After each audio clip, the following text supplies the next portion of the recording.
Okay, I'd like to call a meeting to order and advise that this meeting is being video recorded and live streamed. Also, if you have not signed in as you came in, please sign when you leave so that it's recorded that you've been at this meeting.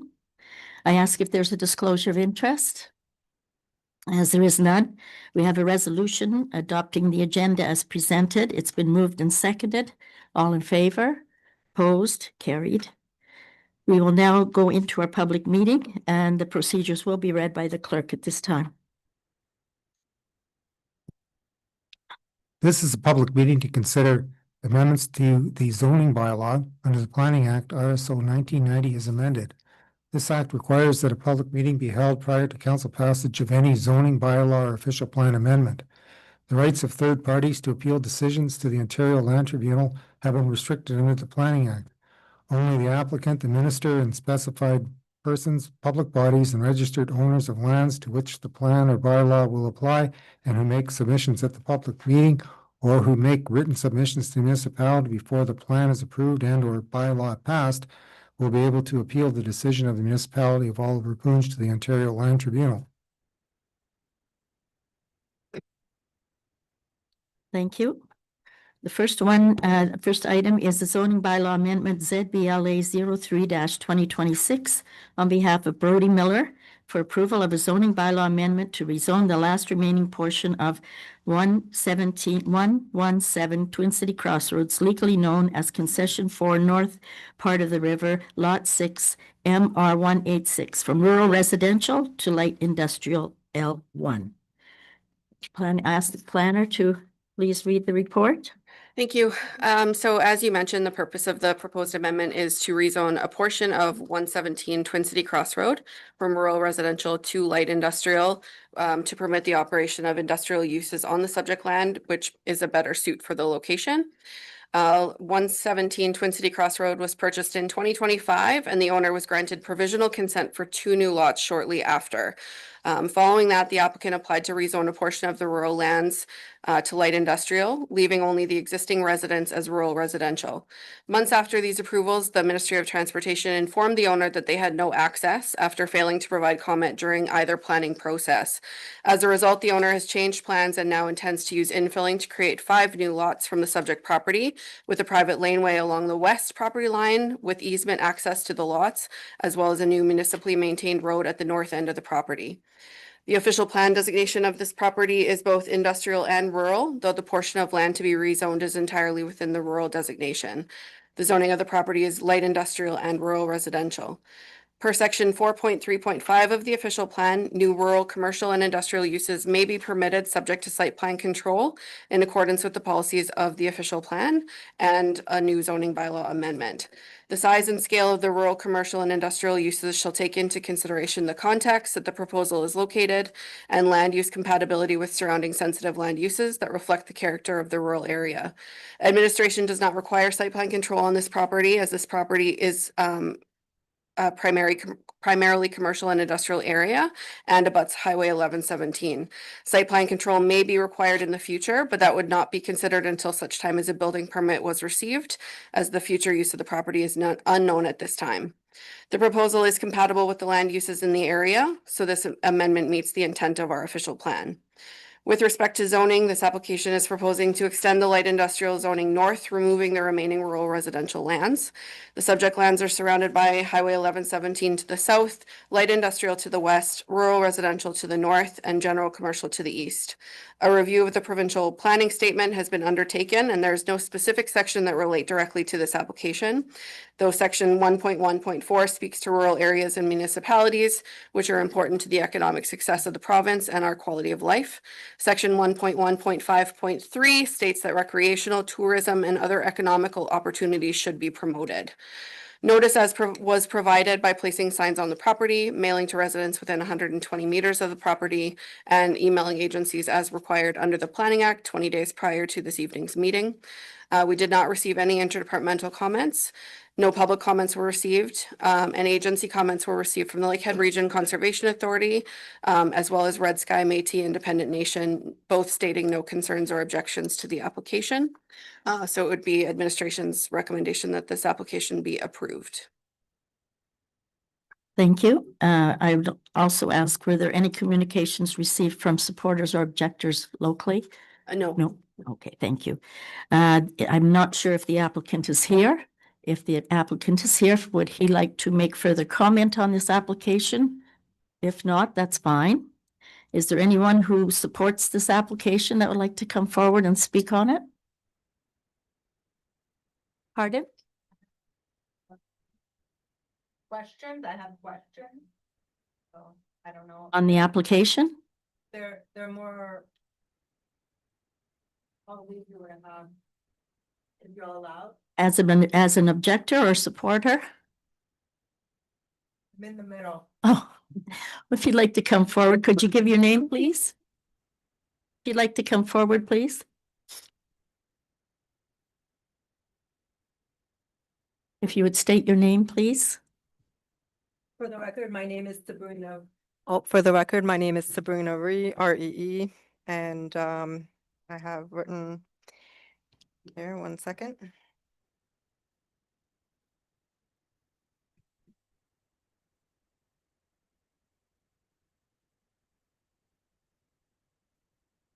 All right, so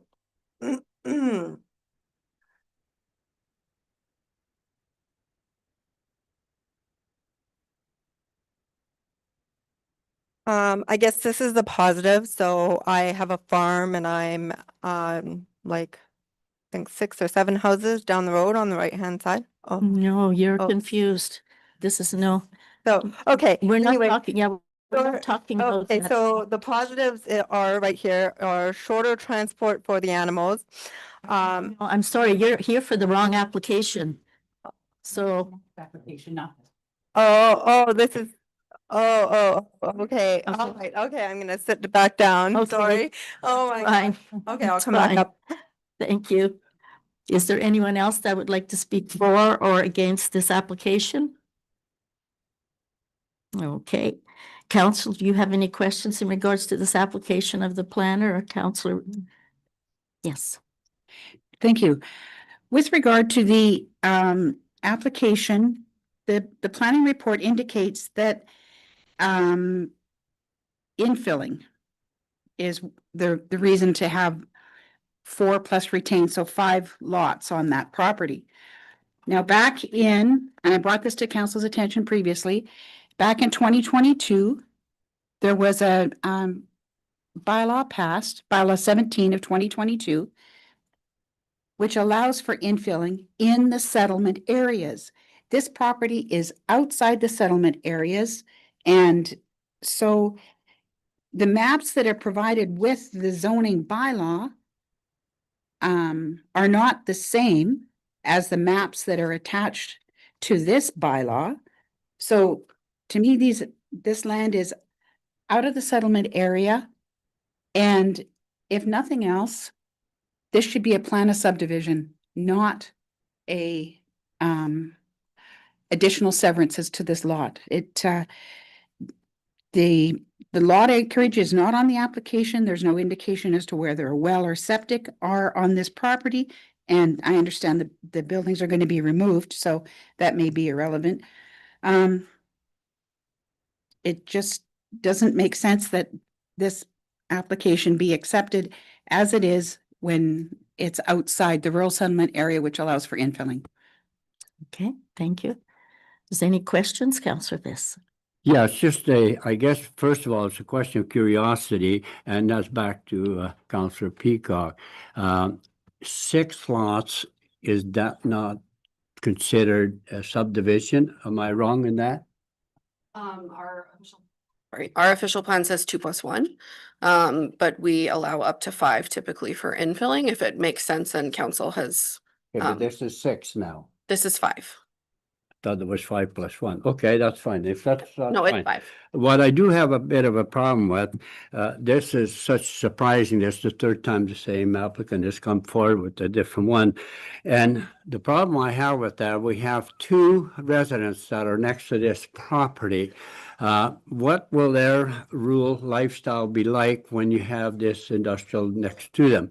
It could be very simple. It could be, say, electrical outfit that has nothing, but it could be a welding shop that they pound pipes and do all that. And I think if this passes, I think we need to have a berm. We have to have something between that industrial and a rural, because those people were there for a long time and they deserve to have their piece the way they have and used to it. So, for me, to support that, I would think they would have to have a berm built so that should there be noise, that at least they still have the privacy. One other question I have on that, I didn't see the road that we said we will accept in principle. Once we've seen that, I don't see a turnaround at the end there.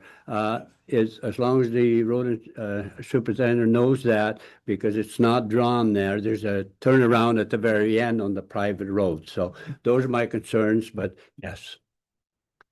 Okay, I believe at the last meeting when we spoke about this, that our Director of Operations did indicate that he knew that had to Okay. go there. It was part of the plan. It just wasn't drawn on the map. That's fine. That's good. So, Yes. Councillor Sorry. Peacock? Thank you. If I could just add one more thing. On page 82 of our official plan, the subdivision of land, it says a plan of subdivision shall be required where 3 or more lots, for example, retained plus 2 new lots, are to be created, or where a new road or an extension of existing road is required.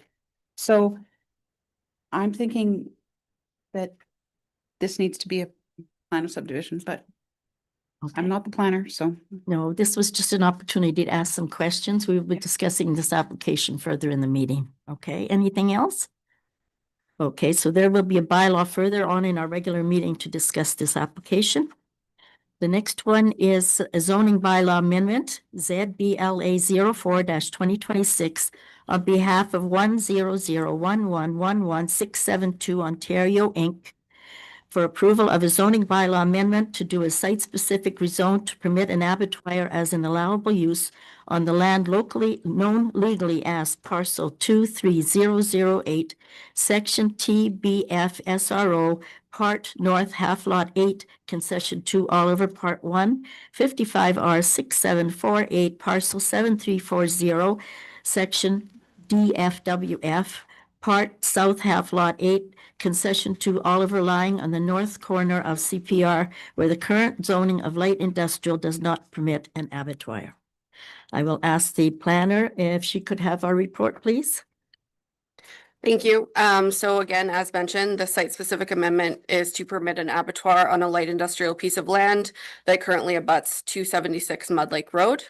The Ontario Incorporated Company has owned the property since 2024.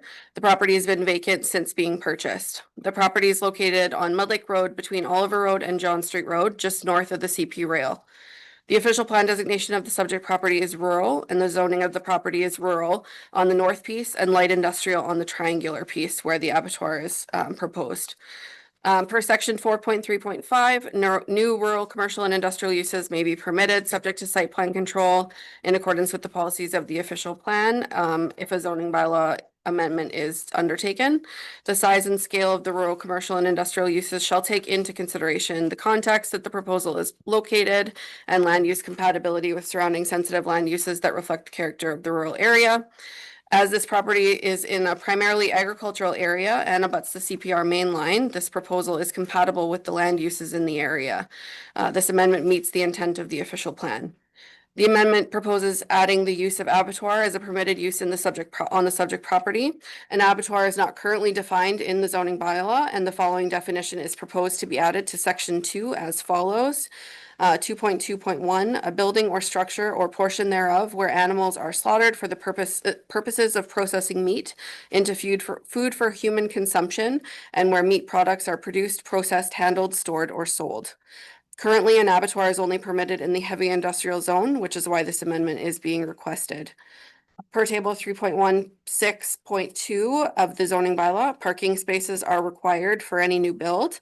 One parking space per 30 square meters of floor area is required for other permitted uses not listed, which in this case includes an abattoir.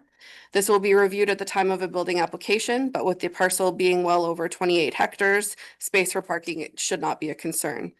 Should the amendment be approved, this site-specific zoning would be expressed in section 11.2.2.5 of the zoning bylaw and would read as follows. Despite the provisions of section 11.1 on the property with municipal address 276 Mud Lake Road in the municipality of Oliver Papunj, an abattoir shall be a permitted use. All of the other provisions of section 11.1 apply, and the zone symbol for this site-specific provision would be L1-005. A review of the provincial planning statement was undertaken, but there are no specific sections that relate directly to the application. Section 1.1.5.3 states that recreational tourism and other economic opportunities should be promoted. While the owner of the land purchased 2 abutting lots, upon confirmation, these lots have not legally merged due to a previous consent. While the north lot has legal frontage and access from Mud Lake Road, the triangle piece to the south does not have access currently. Currently, they travel over the north portion with right-of-way access, but administration has discussed with the applicant that either the lands must be merged by removing the original consent or with an easement application for legal access. Conditions may now be placed on approvals of zoning amendments, so administration would recommend approval of bylaw 22/2026 with the condition that access is legally acquired prior to a building permit being submitted. Comments were received from the Lakehead Region Conservation Authority as well as Red Sky Métis Independent Nation, both stating no objections or concerns with the application. Thank you. Were there any other written comments from local? I received a letter just this evening from a member of the audience. It says, "Dear Council, we strongly object to the zoning bylaw amendment, ZBLA 04/2026, to allow for the construction of an abattoir on the land known legally as Concession 2, part of the south half of Lot 8, Parcel 7340, where the current zoning of light industrial does not permit an abattoir. The proposed zoning bylaw amendment, ZBLA 04/2026, will have a detrimental impact on the local residents and the surrounding area. This amendment will affect the local environment, health and safety of the community members, and real estate values. There is a minimum of 100 homes within 1 kilometer of the proposed project site. Many of the properties are south of the proposed area and will be susceptible to north winds, which is the prominent wind direction in the winter months. We appreciate your attention to this matter and expect our concerns will be carefully considered. Sincerely, Michael Keeling." Thank you. Are there any supporters or the applicant that wish to make a comment in regards to this application? No. Is there any objectors in the audience? If you'd like to come up and speak, please come up one at a time, indicate your name, and let's not fight over the chair. One at a time, please. If you'd like to indicate who you are. Oh, and please make sure your light is on, or the people that are watching the meeting will not be able to hear what you're saying. It's on. Okay. My name's Michael Keeling. Me and my family, we own 3 pieces of property across from this proposed site. And I do have many concerns. I've been studying this for like, Take a song. Pardon? I don't. Hello? Yeah, you just have to be a little closer. Yeah, I think that one is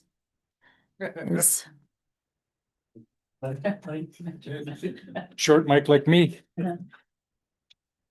Yeah. Hello? that's good. Anyway, I've been studying this up about abattoirs for like 3 or 4 weeks because I'm super concerned. I've got some slaughterhouses and abattoirs are a major source of pollution, releasing high levels of nitrogen and phosphorus into waterways and generating waste that can contaminate groundwater, as well as greenhouse gas. They're also associated with the disposal of animal waste, including feces. Urine can create offensive odors and attract pests, bears, wolves, coyotes, and rats. Noise pollution. The sound of animals such as crying or distress noises can be a significant source of noise pollution. Disease risk. Contaminated water sources and poor hygiene can increase the risk of waterborne and airborne disease in nearby residents. Community distress, the presence of a slaughterhouse can cause significant emotional distress for residents who are exposed to the sounds of animals suffering and the violent nature of the process.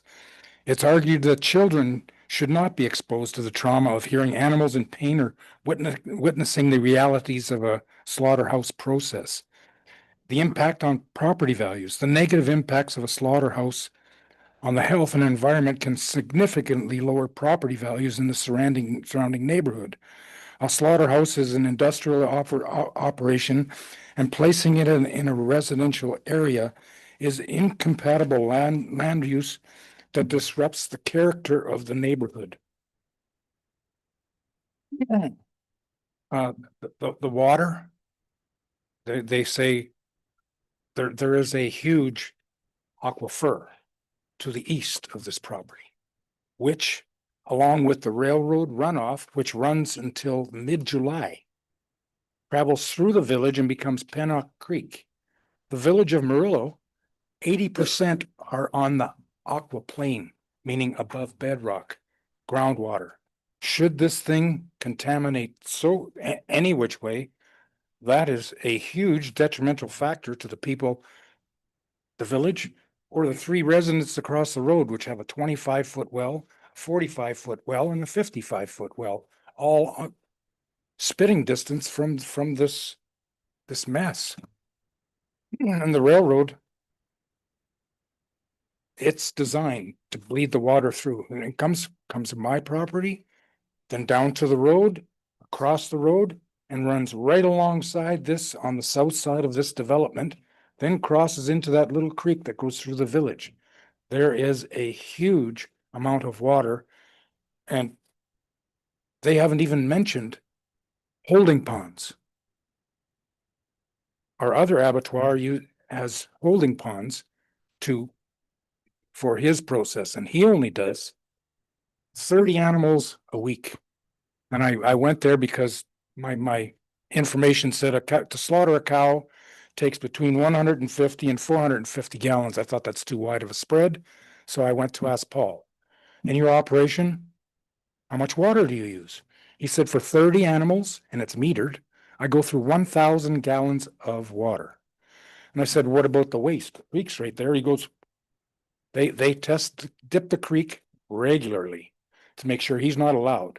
He has to do his settling ponds and any of the waste.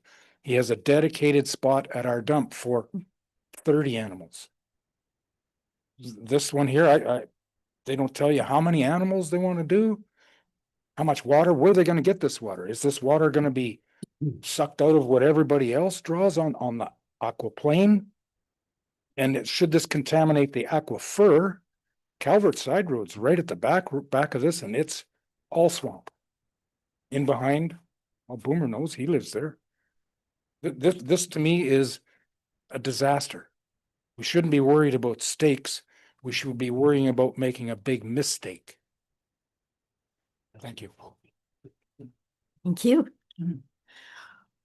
Someone else would like to speak and perhaps have some more information for us? This is the right application. Yes.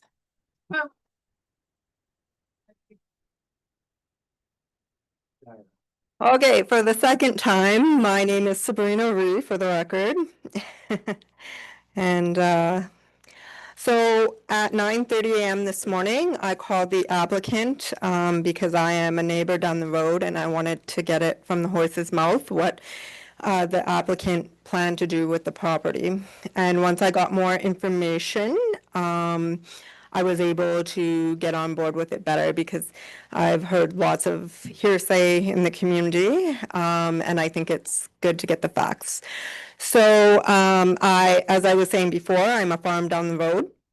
And last year I had to transport my turkeys all the way to Emo. You can imagine the stress on my turkeys by the time they got to Emo to get processed, right? We are a farming community. I've always backed the farming community through and through. So the positives of this is the shorter transport for the animals. Right now, many farmers, as I was saying, haul like at least 7 hours away, either the nearest processing for birds, or if you can't get a spot at the local abattoir here, you're looking at driving all the way to Emo or Dryden. Okay. So there's more slaughter capacity, which is a huge issue in Ontario. Ontario has had a serious shortage of small animal abattoirs. A new facility means more booking availability, less time waiting months for slaughter dates, which honestly, I'm not getting pigs this year because I would have had to book last year for a date, or, Eleanor and Paul are kind enough to squeeze me in if they get a cancellation, if I'm lucky. And I love our local abattoir, I really do. However, with that being said, supporting local and bringing in another abattoir for the community could mean supporting local, right? So it supports, if we have another abattoir here, it supports the local food security, which is everything. Local processing means more local meat available, less dependence on large industrial plants, strong regional food system, which really is important. If trucking disruptions happen, communities still have local food supply. This is an economic growth for our rural community. A well-run abattoir brings skilled jobs, butchers, inspectors, cutters, farmers selling more animals, local butcher shops and farm stores growing. It keeps agricultural dollars in Oliver Papoonge, which is very important, instead of leaving our region. Better opportunity for farm-to-table sales. If it's provincially inspected, farmers can sell packaged meat directly. Like I mentioned I had to go all the way to Emo to get my turkeys processed just to get that stamp on them, right? Farmers can sell halves and wholes of whatever animal. This is useful for farms raising meat. Small questions to ask are important. What type of inspection will the abattoir have? Will it be provincially inspected? Will it be federally inspected? I don't know the answers to that question. So what kinds of animals will they be processing? Like I know he said he would take in my turkeys. The applicant said no problem. Does that mean he is going to take in cattle as well? I think that's a huge question to ask because number one, I think for me is how it's going to benefit Oliver Papoonge as a community. What is the planned slaughter capacity per week? So is he going to do 10 cattle a week? Is he going to do 50, 200? That tells us how busy our road on Mud Lake Road will be, right? What will the odor and waste management plan be? Because I know my friend that lives next door to the planned abattoir has that question. It's important. How will the blood waste be handled? Like, will there be an incinerator? I know there's an existing agreement with the township with our current abattoir. I think it gets sent to the dump or dumped in the back 40. So what's sealed waste systems will be implemented, and wastewater treatment also important. What traffic will be generated? How many trucks are we expected, or is it going to be all shipped by rail? Those are important questions. Will our farmers, which is very important, in our community get priority for the bookings? Because if we're going to support an abattoir, our community, our farmers have to come first. Will they offer custom wrapping and cutting? Will farmers be able to sell halves and quarters? Will they offer slaughter or mobile services out of that facility? Like, we don't know that yet. Environmental permits, like, has the Ministry of Environment proved the wastewater handling system? I've already spoken about biosecurity measures, which biosecurity measures will be used for disease control, which is very important. And will also note with that, that farm that was previously owned was Forestus Farm for like many years, and he had many cattle there. I know for a fact that that property does have a artesian well, like it's a spring-fed water, right? So that's important to note. And then animal health inspection, sanitations between animals, truck cleaning procedures, how will they be done? One other question I have, will the facility offer dedicated slaughter days for small animal producers that are in our community? Because again, we want to support local. Local brings in dollars to our municipality. Let's see. So my honest opinion on behalf of the Ranch down the road, a local abattoir nearby is usually a huge advantage. And we do have a huge advantage already having an existing abattoir. However, they choose to only do certain types of animals. So what types of animals is this new applicant willing to do? I mean, it could mean easier pork processing, easier beef processing, opportunity to sell local meat, and yeah, I guess those are really important questions and factors. And you know, we run trucks on Mud Lake Road empty all the time, like transport trucks, and hadn't had a problem so far. However, with that being said, loaded trucks, I mean, my husband ain't allowed to run loaded trucks on our road. Like, we don't want our roads falling apart because that's going to cost us tax dollars, right? For funding, so is the applicant going to be applying for federal dollars, or is it going to be, is this new application going to be applying for local, provincial dollars? This also matters too, because I think it's important for the taxpayers to know how this project will be funded. Thank you. Thank you.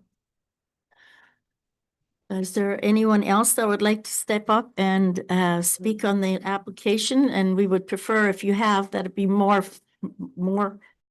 information other than what we've already heard. I'll try not to repeat what was already spoken to. Here's this same letter, which was kind of read earlier. My name's Tom Lamoth. I live at 279 Mud Lake Road. I'm here with my wife. She's lived basically across, she was mentioned earlier, the Forestus Farm. We've been dealing with that property. I've only been there for, say, 15 years, herself for 30-something years. It's been a nightmare. And I'll just leave it at that. And by the looks of what's about to happen here today, this is the nightmare somewhat continues for us. It was said about the water. Obviously, the municipality's been ditching, trying to get that water to flow across those tracks and down that way to Pennock Creek for basically ever since I've lived there. So that's where the runoff goes. I don't see that indicated in the Lakehead Regional Conservation Authority report. So that's something I would basically like to discuss with them. Looking at the corporate business thing, and actually you mentioned it earlier, the comment about the two properties being merged. So would that, how would that, the two budding properties being merged, how would that work? So would all become light industrial, or how, or? They would continue to have different zones. They would have different zones merged under the same thing? Okay. Obviously, there's obviously people talk about demand, local demand, for this, and by all means, sounds like a great idea for local farmers, but to be honest, I look at my family, I look at my friends' families that live around here, I don't see a net benefit to our community as a whole. To me, this looks like it's gonna benefit certain individuals, and that's basically it. We don't know what what the project's being proposed. In the application itself, it kind of goes a little bit further, maybe into some vision of what is to come. They talk about anaerobic digesters and possible greenhouses. Obviously, if it speaks of anaerobic digesters, I'm thinking this is going to be a large volume operation, not a small operation. And I think that's where a lot of people are kind of, is this a commercial or is this like a ma and pa kind of operation? And also in the application, I noticed that they said there's gas, natural gas. We don't have gas that goes down Mud Lake there. We don't have that. So I'm not sure how that would go, or I'd have natural gas in my house, not propane. I have 2 lots. I got a letter, like I said. And we are obviously against it. And the comment, I believe I read somewhere too about the agricultural portion being used as almost like a feedlot, a storage area for this, which I would have concerns with that. I understand that it's already agricultural, but are we creating a feedlot in an abattoir? And if they're doing pigs, and then I heard someone say something about turkeys, there's poultry now, and beef, I don't know, it seems awfully close. Obviously, it's in my backyard, so I'm obviously against it. But then there's 100-something homes within a kilometer in that village. Water flows downhill. That wind is gonna blow in there. You have the fairgrounds there. I don't know. To me, it seems like a little mistake. If this was somewhere else, community pasture in O'Connor, somewhere like that seems like a damn good idea. To me, it doesn't seem like a good idea for the future of my children. So that's all I have to say. Thanks. Thank you. Is there anyone else who would like to come forth with some further information?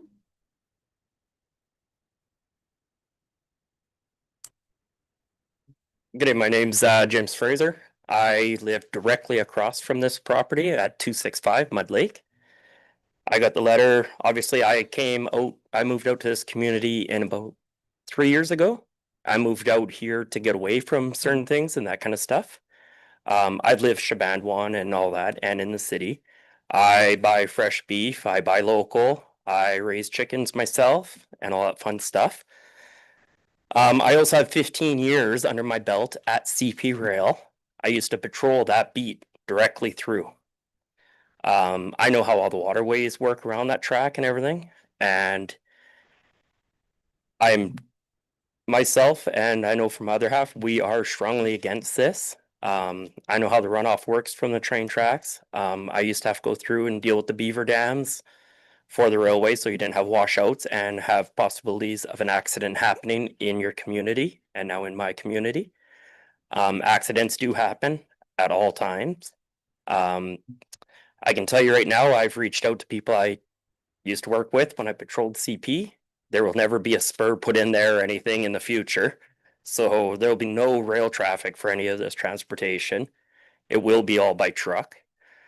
I know 5 years ago, I put in a request to upgrade that crossing right on Mud Lake Road.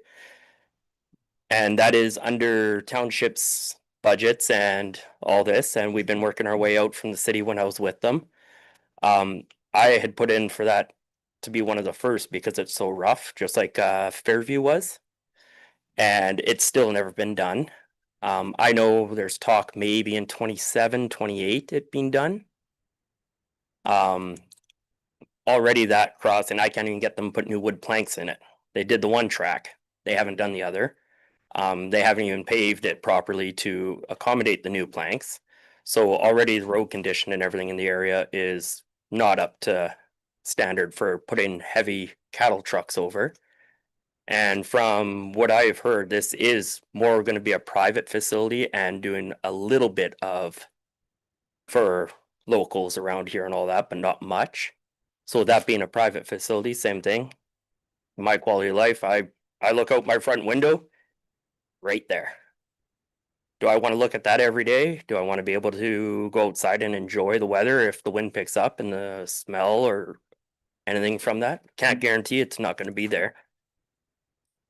So there's a lot of things, and I'm the one that, as Mike talked about, on the 24-foot well.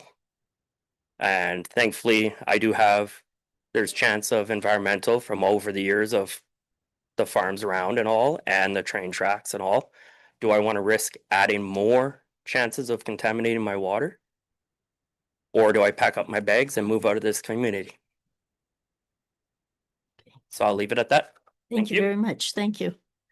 Does anyone else like to speak on the, as per their thoughts?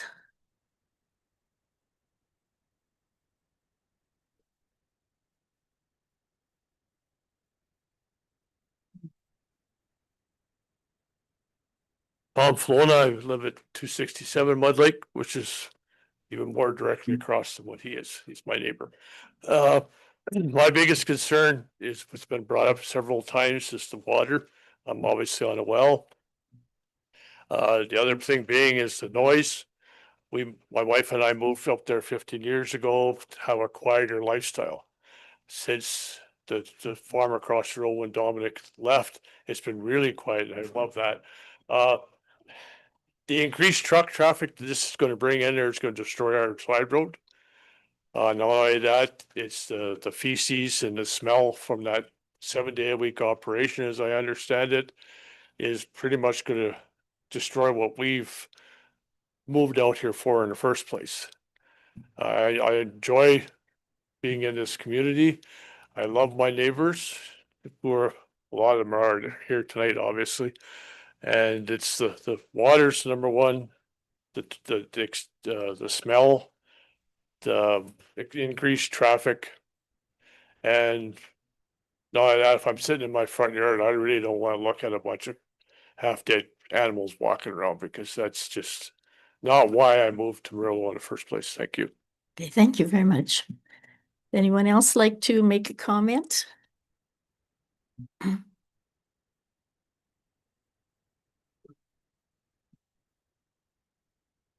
My name's Kyler Ohola. I live 200 Mud Lake Road. My whole property butts up against the tracks, and my parents, my uncle, my sister, and the back lot that they want to build us in used to be my grandfather's. And he sold it to Dominic 20-something years ago, probably. And I have major concerns about the water. It all runs to a pond that is right on the other side, not even the one that feeds through the village. There's a bigger pond, the beavers jam it up, the one that he was talking about that they always have to break. And that's right where that star is on that thing. All that water that goes into there is going to go into that creek. It's going to go right through your whole village and contaminate anybody's house that is in that village. So I want you guys to be aware of that. The smell's not going to be the best. Our roads, what are they going to do on half loads? Not do any cutting for a month and a half when the road goes on half loads. A lot of the other stuff was covered, but I'm going to see it right from my backyard where all my kids play, and they're going to watch these animals and listen to it. And I'm not up for it one bit. And I don't know how we could, there's 2 abattoirs within 2 kilometers. How does that, like, I understand, like, but that's a little close together, no? Can't we space it out somewhere else? Like, I don't know. I'm against it.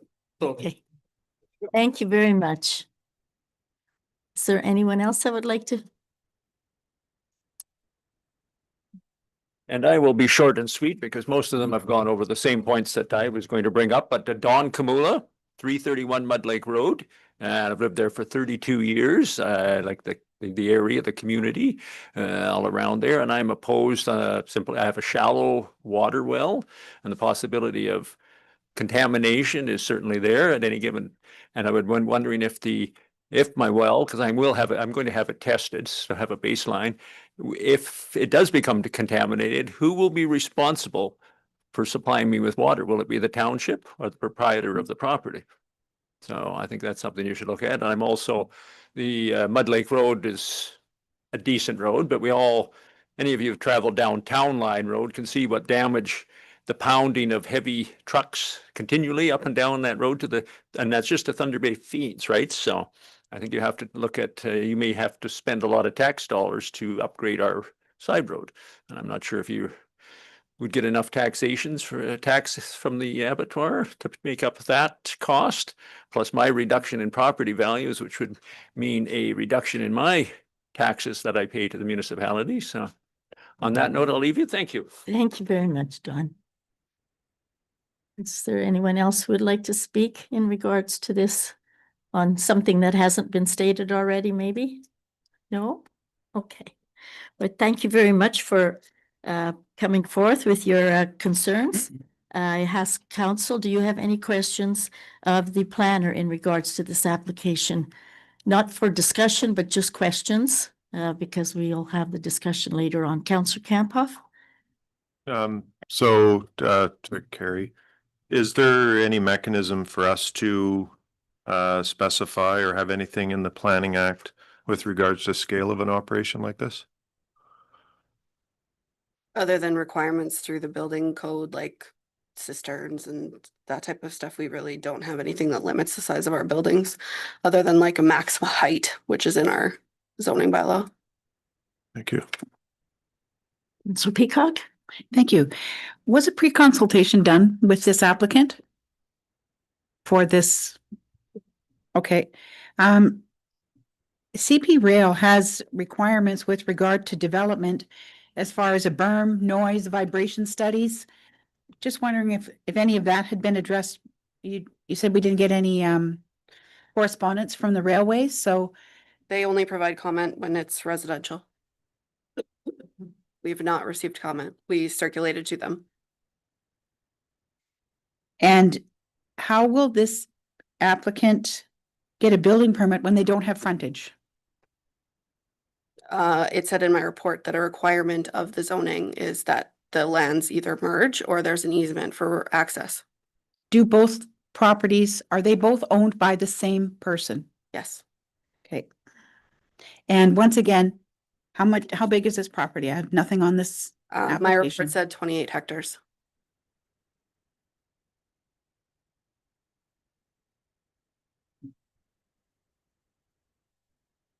Councillor Calvert?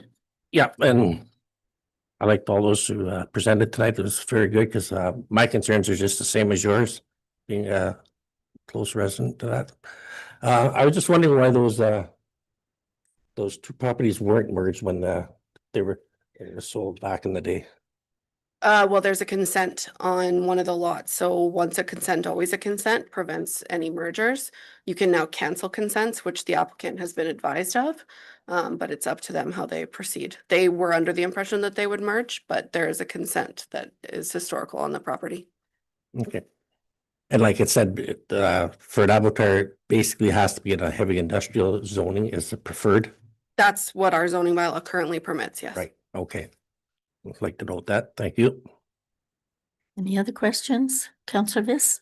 Well, Mayor Lucci, I have a whole lot of comments and concerns about this abattoir, and I will be addressing that when we get to that point. The only thing I did want to address, though, just back to Councillor Peacock, later on this evening, we will be supporting a resolution from Southern Ontario for protection of agriculture land. And by the look and the question came out, we're going to take agricultural land for access to an industrial place. And so we better decide what we're going to do. If we're going to do that here, then we better not support that, which we said to bring back to this meeting. So that, but the rest is all concerning the comments I have regarding the abattoir, and I'll keep that till we get to our turn to say that. Okay, thank you. Okay, this bylaw will be considered later on in our council meeting. I'm not sure that there'll be a vote or not, but it will be discussed. The next item we have is the building permit fee review. Our municipality is proposing to amend the costs of the building permit fees following a review of the current permit fees and the costs associated with providing service to enforce the Ontario Building Code Act with regards to issuance of building permits through Section 7 of the Ontario Building Code Act as amended. The effect will be to increase the existing fee structure. If you would like to comment on that, please, from the planning department. Thank you. So the purpose of the presentation tonight is to provide evidence to support an increase in our current building permit fees to ensure that operating costs do not exceed building permit revenues. The increase in building permit fees will also help support the existing reserve fund to allow it to be used as a fee stabilization tool when revenues are less than operating costs. This report will also provide proposed building permit fees that will increase revenue of forecasted building permit submissions and reduce the amount of annual reduction of reserve fund to provide stability to the municipality's building department. With respect to establishing fees under the building code, section 1.9 of the code provides municipalities with a guide to impose fees through passage of a bylaw, which includes holding a public meeting for which notice is given 21 days in advance, which was done for this evening. In accordance with the regulations, for many years, the municipality has maintained a building department reserve. Annual surpluses have been added to the reserve while annual deficits have been deducted from the reserve. In the last few years, expenses have been rising while revenues have been relatively stable. Without raising fees, we will deplete the reserve and possibly end up in a deficit position for the building department. In the last 4 years, 2022 to 2025, the average number of permits and the average permit fee have been $84 and $767 respectively. The 2026 budgeted expenses are just over $100,000. The average fee in 2026 therefore would need to be almost $1,200, and the average fee therefore needs to increase by 55.4%. Rather than proposing an across-the-board significant increase of 55.4%, administration is proposing increases to the various rates to bring them more in line with the rates of other jurisdictions, particularly the city of Thunder Bay. After the 2026 results are in, administration can review the financial picture and determine whether any more increases are required to keep the building department in a surplus position. The proposed fee schedule as per this report will increase building permit revenue, and the proposed fee structure is in our council packages and available on our website. Should council approve the fee increase this evening, a revised building bylaw will be presented at the next council meeting, March 25th, for consideration. Thank you. Was there any communication for either for or against the building No, there was not. increases? No. Is there anyone here who would like to speak for or against that application in regards to an increase in building permit fees? Okay. The council have any questions of the planner in regards to this application? Yes, Councillor Peacock. Thank you again. I note on the building permit fee schedule, there is no mention made of a refundable deposit, which is usually part of a building permit application. Is that still going to be the same? Will there still be a refundable deposit? Which, once that occupancy is granted, it's refunded? That will be at the discretion of the chief building official. And the building descriptions, are they the same as what is in our zoning bylaw as far as descriptions? That's all. This is all of the proposed building permit fees and the schedule is matching or mirroring the building code. Okay, so buildings under 160 square feet, which is a CCAN, do not require a permit. Am I correct with that?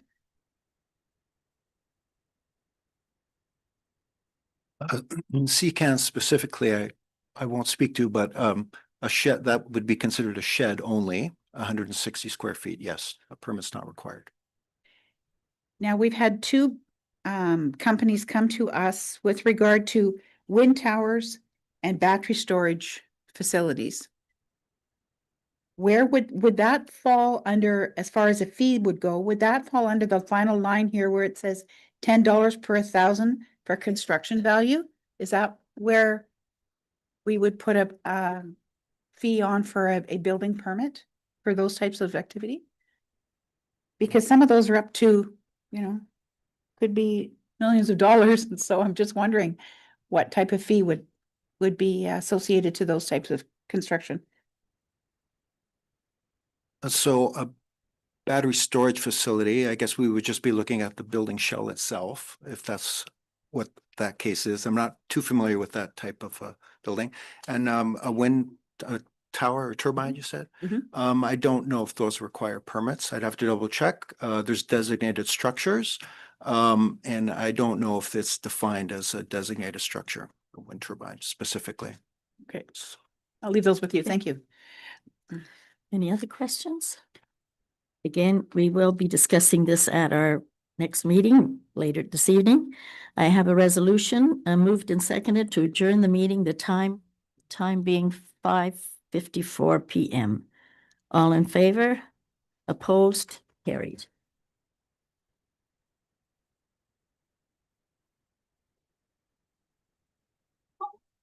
Just a reminder, if you haven't signed, excuse me, if you have not signed, please sign. If you want it made note that you were at the meeting.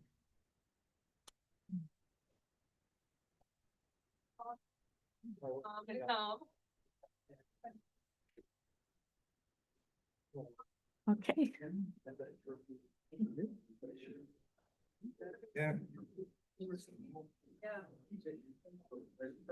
It's gonna get better, just watch. Okay. Sorry? That's Carrie. Get the green thing and use this thing. Sure, yeah. You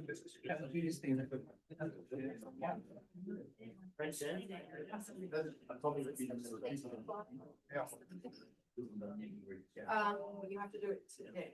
Yeah, yeah.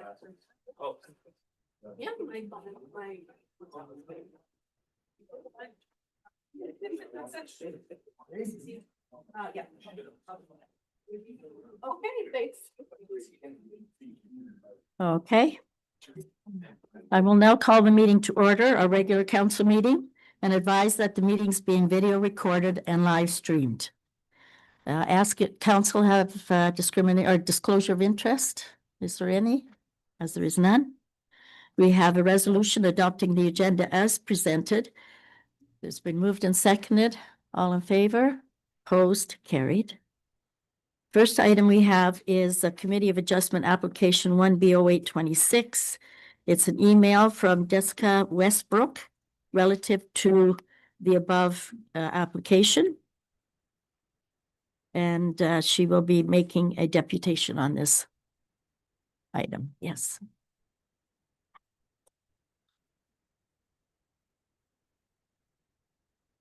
Thank you. Thank Here you. I am again. I wasn't sure, so it took me a bit to get this going, to get it all out, and I sent it to you, imminently right before this meeting. So I apologize. I've been hounding to get a planning report because I wanted to review it well, and I wasn't able to get my notes to you. Is it possible to hand you a copy right now? Yeah? Oh, you have it. Okay. Yeah, we got it. I didn't save paper. Okay. Okay, again, thank you very much for this deputation. I did send an email reiterating my concern, and I want to reiterate it again today about withholding the planning report for this application. Just listening to what people were asking you yesterday, just recently, just before me, the information is important, and it's important for people to have it all in front of them, because I think a lot of the concerns that people have would be alleviated. They wouldn't actually need to say anything because the information is there.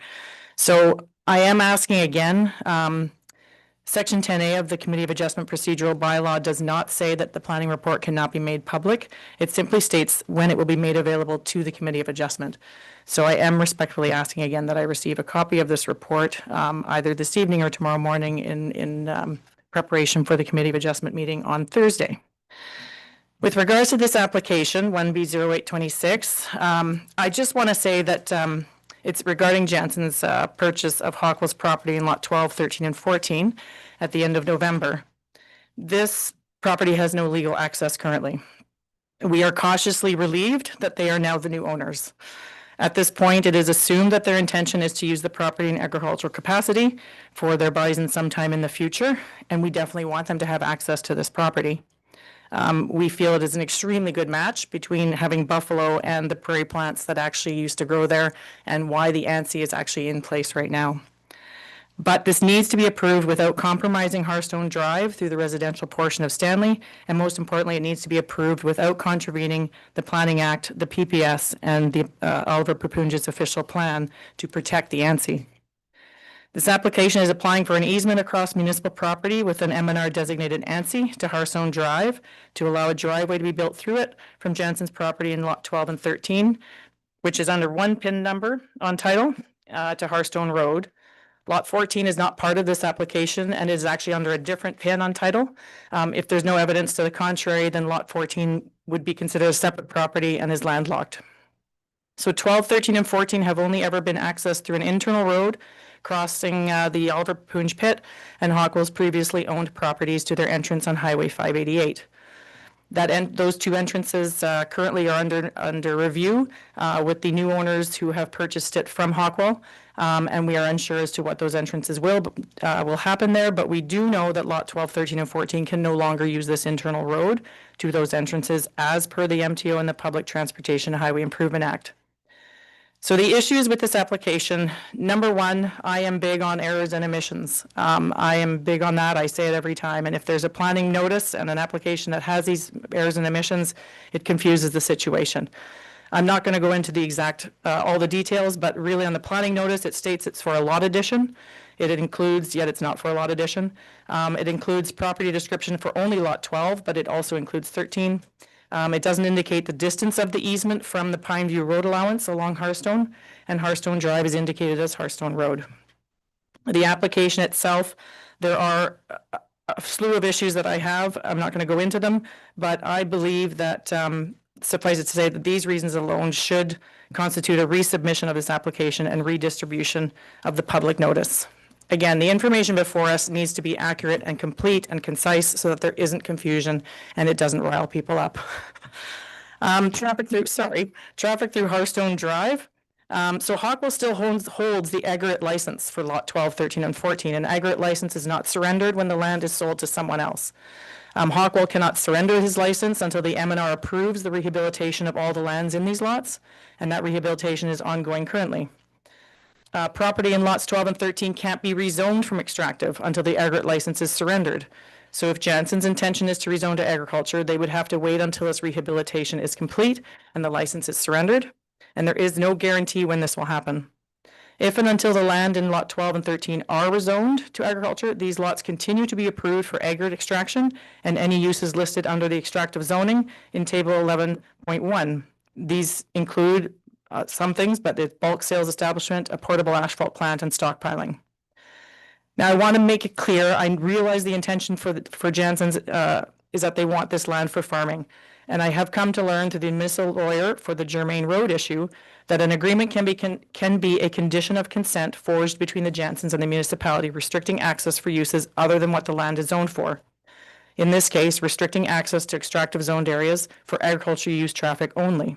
However, this agreement condition would prevent traffic for the extraction zoned rehabilitation operations from accessing through Hearthstone entrance, which, as I highlighted before, will be required to continue until the license is terminated and access through their Hearthstone entrance if approved, because no longer has access through Highway 588. That sounds really confusing, but what that just means is the traffic for the rehabilitation, which involves trucks, whatever it requires, would legally now have to go through Hearthstone Drive until that is done and until the land is rezoned. Uses within that extractive lot could continue to be allowed to be used. If there is to be an agreement, it would have to include a condition to allow the use of internal roads through the Oliver Papunj pit and Chaschuk's property to Germain Road for this extractive rehab use to continue. I believe the Jansen's intent is true, but situations can change, agreements can be terminated. Jansen's could find themselves in a situation where they need to make money. They could lease their land to anyone else for any of the other extractive zone uses I've mentioned, or they could sell the land. Once this entrance is established on Hearthstone Drive, it is established, and it's established in this ANSI. What this all means is that legally Hockwell's traffic to rehabilitate 12, 13, and 14 will be required to use this new easement and driveway onto Hearthstone Drive until the license is surrendered and rezoned. And whatever happens on these lots, whether it be for extractive zone uses, agriculture uses, or any other uses from possible leased or sold parcels in the future, the traffic will be accessing the residential hamlet of Stanley. And there is an alternative. These lots can access the Pineview Road allowance from Lot 14 to Highway 1117. This would avoid the ANSI completely and increase traffic on Hearthstone Road through the hamlet of Stanley. The opening of the entire Pineview Road allowance from Highway 1117 to Hearthstone Drive was discussed by this municipality in 2025. It only needs to be opened up enough to provide access to Lot 14. Hockwell is in the area currently rehabilitating, so the municipality could enforce the return of the gravel he removed from this road allowance to reduce the costs of rebuilding this portion. And now the most important issue for myself and the Project Baroque folks who have been fighting for this ANSI since the beginning of time, it feels like. This municipal land that this easement and driveway are going to be built is within an M&R designated area of natural and scientific interest because of its unique Baroque and prairie ecosystem. And this ANSI is protected by the Planning Act, the PPS, and the official plan. Through my research, municipal official plans must be consistent with the PPS. Under Section 3.5 of the Planning Act, all municipal planning decisions and planning documents must be consistent with the PPS.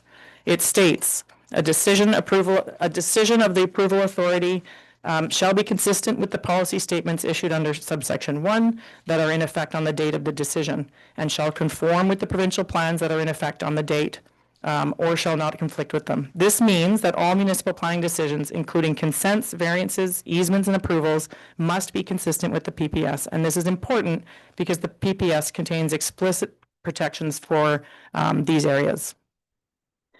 The PPS is issued under the authority of Section 3 of the Planning Act, which requires that all decisions affecting planning matters shall be consistent with the policy statements. And 215 of the PPS states that development and site alteration shall not be permitted in significant areas of natural and scientific interest unless it has been demonstrated is the key word here, that there will be no negative impacts on the natural features or their ecological functions. The municipality's official plan designates the lands as both natural resources and an ANSI, so the municipality has recognized the environmental significance of the area and adopted policies intended to restrict development within it. Section 322.2 of the official plan states the exact thing. Development and site alteration shall not be permitted in or adjacent on adjacent lands of significant wetlands or significant areas of natural scientific interest unless it has been demonstrated to satisfy the municipality that there will be no negative impacts on the natural features or the ecological functions. This may require consideration through an environmental impact study. Under the Planning Act, planning decisions must conform with the official plan. As I've stated, the ANSI designation within the official plan carries legal and policy weight and would require appropriate technical justifications to prove no negative impacts. Section 24 of the Planning Act states public works and planning decisions must conform with the official plan, and this means that if an ANSI is designated and protected under the official plan, a municipality cannot approve development that conflicts with those policies and must ensure any approvals respect the environmental protection policies. The PPS in the official plan requires proof of no negative impacts on the Baroque, etc. in this ANSI. Providing proof is a very high test. To meet this test, municipalities normally require an environmental study, an ecological assessment, species and habitat review, some sort of mitigation measures, something. That is proof. A driveway, even within a 10-meter wide easement, is considered development and site alteration. Under the provincial policy statement, site alteration includes grubbing, excavation, grading, filling, and placement of gravel. This driveway through the easement would include some or all of these activities and clearly meet the definition of site alteration. Ecologically, a driveway can create impacts such as fragmentation of habitat, soil disturbance, invasion of species introduction, drainage changes, vehicle access leading to further disturbance. The ecological impact on this ANSI cannot be determined without some sort of ecological analysis, which is required by planning policies. If the official plan designates the area as an ANSI and restricts development, the municipality must apply those policies unless an amendment of the plan or proper studies justifies otherwise. When I was researching all of this and knowing what I know from the time in 2016, when we were all here and fought to protect the Baroque then, I questioned how the historical disturbance from the previous railway impacts this ANSI and how other developments were allowed since the ANSI was designated. Hockwell's gravel extraction from Lot 12 as an example. The residential lots, including my own, to the west of this lot are actually all included in this ANSI when you look at the map. And what I found is the area of natural and scientific interest designation is based on provincial ecological significance. It is not whether a site has been historically disturbed. Many ANSIs in Ontario contain former rail lines, logging areas, historic agricultural disturbance, yet they remain protected because the ecological feature, in this instance, bur oak and the plants that are underneath it, still exist or have recovered. The MNR designates ANSIs specifically because of important ecological features that they remain, and if portions of the site, even if the portions of the site were historically disturbed. If extraction and residential lots were allowed in the more recent past, they may have been approved before modern environmental policy, approved without proper environmental review, legally non-conforming, or errors in earlier planning decisions. But none of these situations legally justify additional development in this ANSI within the public municipal property. Under the provincial policy statement, planning decisions must be based on current policy and environmental protection. Past planning mistakes do not justify repeating them. Approving this application without appropriate technical justification would be approving it based on precedents, which is not a valid justification. As an interesting aside, the Ministry of Natural Resources provides tax incentives for under the Conservation Lands Tax Incentive Program, not something a municipality may like to hear. The residents along Hearthstone received letters from the MNR letting them know they are within the ANSI. It provides property tax exemptions for the eligible ecologically sensitive portion of their private-owned lands. In 2016, municipal staff were proposing to trade this municipal railway land to Hockwell to help him remediate his gravel pit in Lot 12 in exchange for Hockwell property beside their gravel pit to extend the life of their pit. But this would have resulted in bur oak trees being cut down and portions along the length of the railway property hill bulldozed down. Before this was approved by council, Hockwell started illegally harvesting the trees on the municipal railway property in the ANSI near where the easement is proposed today in this application 1B926. 1B826. This was noticed by a local resident and reported. According to the harvesting company, the clearing was actually for a future driveway into Lot 12 in the same spot. Because of this harvesting, myself and the Project Bur Oak Citizen Group became aware of this land transfer. Through our efforts and the decades, and I mean decades, of efforts of previous residents, the Thunder Bay Field Naturalists, Lakehead University, the Ministry of Natural Resources themselves, council voted down the land transfer due to the ANSI. This was for an entrance in the exact same spot, and council, I believe it was unanimous, voted down the land transfer. At that 2016 meeting, council agreed that the bur oak should be protected, with some commenting even that the municipal land should go to a protection group. The Thunder Bay Field Naturalists owned an island and parts of the Whitefish Peninsula on the Cam River adjacent to this ANSI and have been interested for years in protecting this land through land acquisitions.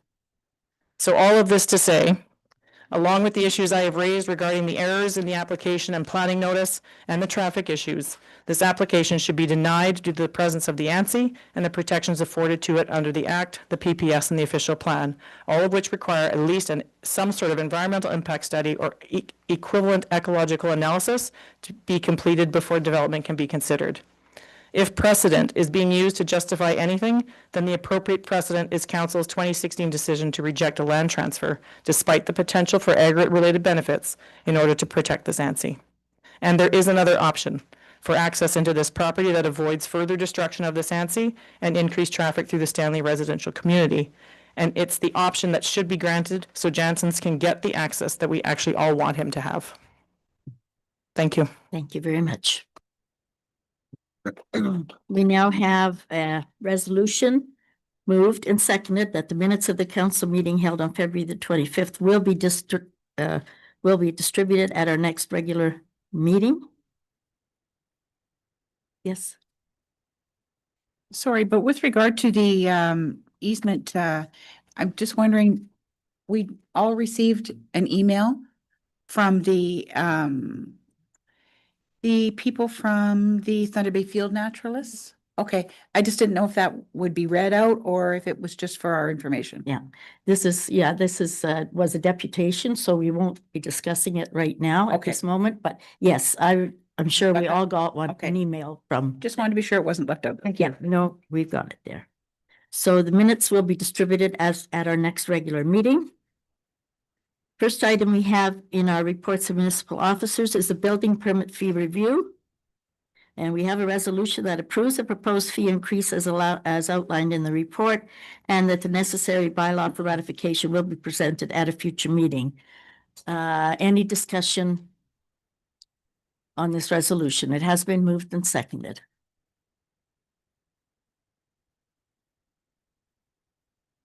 No. Counselor Campoff? Is it enough of an increase? Do we feel are we trying to like get all the way there in one step? Or are we trying to do it halfway, or what's the feeling here? Part of what will also be in our proposed new bylaw, should this be approved this evening, is that the fees will be increased based on the consumer price index for Thunder Bay annually each October. So we're trying to get to a base where it makes sense for us to be able to do that typical 2% increase annually. But this increase right now will be more than the 2%. Right, we Yes, had to right. get to the base, so this is based on all the research that we've done, this is the best fee schedule for right now. Okay, Counselor Campoff? Can you remind us again when the last time these fees were changed was? 2022.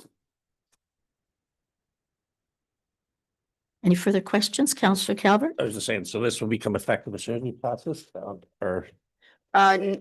It would become effective April 1st is what the bylaw says. Okay. Any other questions, discussion? I will call a vote. All in favor?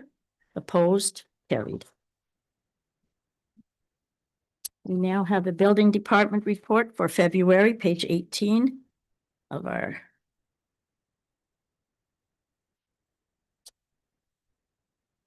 package. We have some good numbers again to begin this year. Counselor not Calvert, Peacock. Thank you. I note on the building report that an application is from on January's report is dated 2025. The building permit tracker that we have is strictly for 2026. I had questioned before with regard to the permits that were on the list from 2024 and 2025 that were incomplete or pending issuance. Just wondering the status of those. Have they been issued? Are those, because they're not on a building permit list of any kind. We had the for duplexes and things like that. Administration is going through all of them. There's not a hard and fast rule that if you don't build within X number of years, that the application's gone. No. Entirely up to the discretion of the CBO. Okay. All righty. I think our building permit bylaw differs to that, but I'll leave it with administration.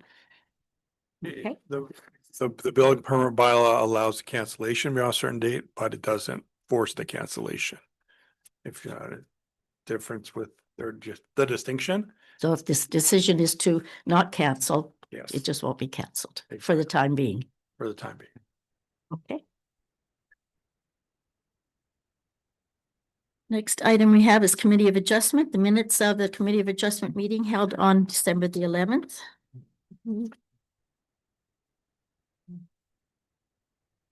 Any discussion on any of these items for the planner is here? Okay. We now have response to February 10th deputation regarding or concerning the rehabilitation of the PD right-of-way. We do have two resolutions that are before us. Are they both motioned and seconded? Yes. Okay. So we have a report received from administration in regards to the rehabilitation. And we have two resolutions. I have to ask the council what they wish to go through each resolution, or just if they turn down resolution, I'm just saying, if they turn down resolution 1, does that automatically mean resolution 2 is approved, or You have to could go take through- both, but the best thing to do is defeat the first one and pass the second one. If that's what you it want. is. Yes, okay. So the first resolution is that in respect to report 2026.40, the municipality takes action to ensure that Mr. Hockle rehabilitates the Port Arthur, Duluth, and Western Railway right-of-way owned by the municipality to its original condition prior to aggregate extraction from the parcel by Mr. Hockle. Be approved. So the question has been moved, it's been moved and seconded. The question is to the council, do you agree with that resolution? Councillor Gabhoff? So do we have a firm measurement of what it looked like before Mr. Hockwell owned the property? No.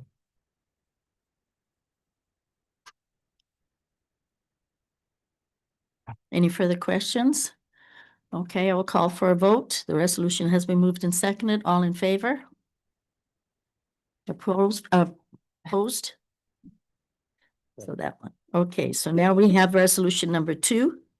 That with respect to report 2026.40, we recommend the municipality inform M&R that the municipality will allow Mr. Hockle to enter and work on the Port Arthur, Duluth, and Western Railway right-of-way to rehabilitate the parcel in accordance with M&R requirements. Be approved. This has now been moved and seconded and is open for discussion. Yes, Councillor Peacock?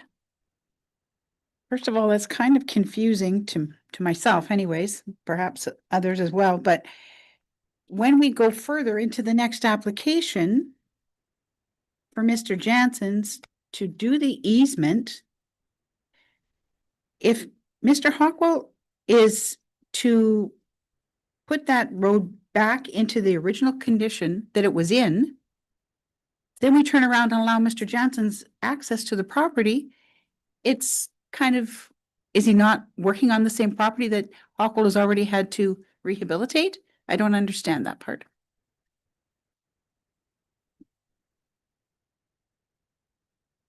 Wayne? If the easement goes through, then the rehabilitation would not take into account the driveway. The driveway of where the easement is would be different than the rest of it. Yeah, it would be an anomaly in the rehabilitation plan. So he would be undoing what Hockwell did to get access to this parcel of land? Is that what? The rehabilitation would go along the entire length of the PD, go all the way across the left side of your page. Yeah, there's rehabilitation to do along the whole border. That area where the easement comes out would be different because it would be a driveway there. It would be, from what I understand, there would still be the rise of the PD bank, and then it would go down into lot 12. Okay. Okay, if I may, it is very confusing. Thank you. What I find on page 30 there, it says, in a meeting with Mr. Jansen, access lot 12, 13, 14 of February 11th, Mr. Jansen mentioned that Mr. Harper was going to rehabilitate pit. And it said, a further meeting with Mr. Jansen's wife, Mr. Jansen said he obtained a letter of undertaking from Hockwell's lawyer stating Mr. Hockwell would rehabilitate lot 12, 13, 14 according to the MR requirements. So if we have a legal document, why isn't he doing that? And if that's done, does that give him access to that property? No. So he's just going to rehabilitate to the right level and so on. But how does Mr. Jansen get this property? You'd need the easement afterwards to have the access. Okay, so We're talking about the rehabilitation plan.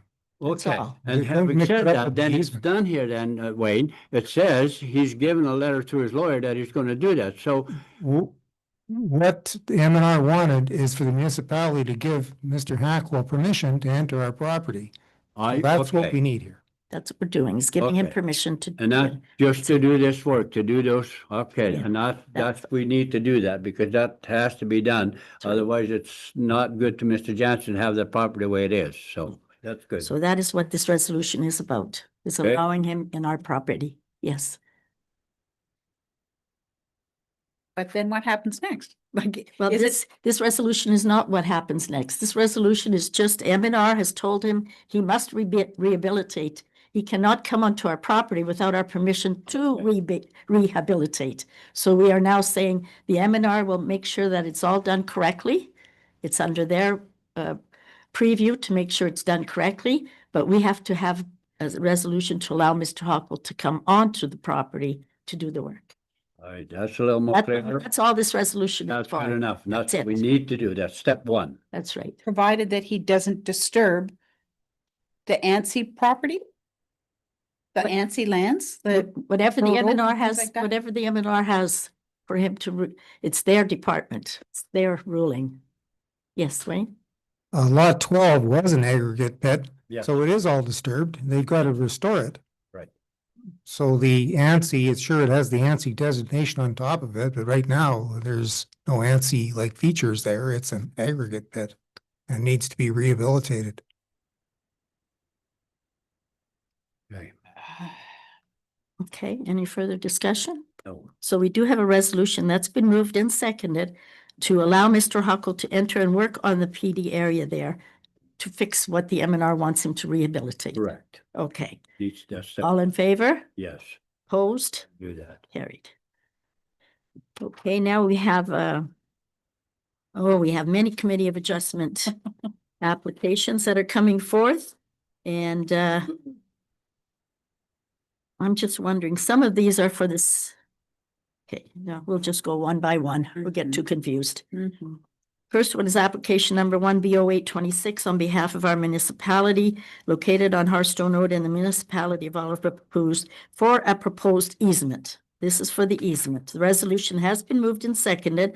With respect to this application, what are our comments to Committee of Adjustment? The application is going to Committee of Adjustment and we are making comment. Do we have a problem with the issuance of a proposed easement to make that driveway through that one section?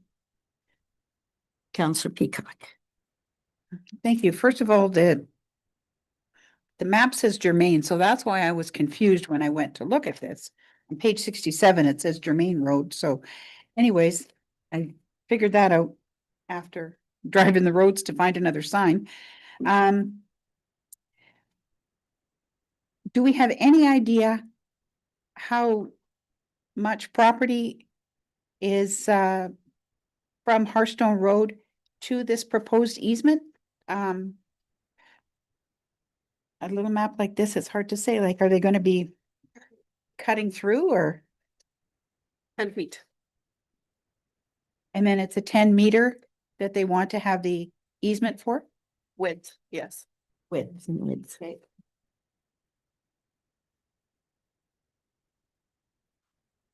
Any further questions in regards to this Committee of Adjustment? Councillor Campoff. It was identified by the deputant that there would be some concern over whether the easement would be used by the rehabilitation efforts of the former landowner. And does that have any impact on the decision by the Committee of Adjustment, or would that be anything like, is the easement's an easement, so anybody could use it? Is that how that works? The easement is registered to the property owner. Okay. Like, well, the property, So they would this allow, property can cross this okay, property. so they could allow anybody, obviously, because it's their property. Okay. It would be a driveway. That's correct. It's a driveway. One further question. I note that the application is made by us. Mr. Jansen's is the agent. Do we have any kind of documentation to say that Mr. Jansen's can act on our behalf? We allowed that when we did the application with him.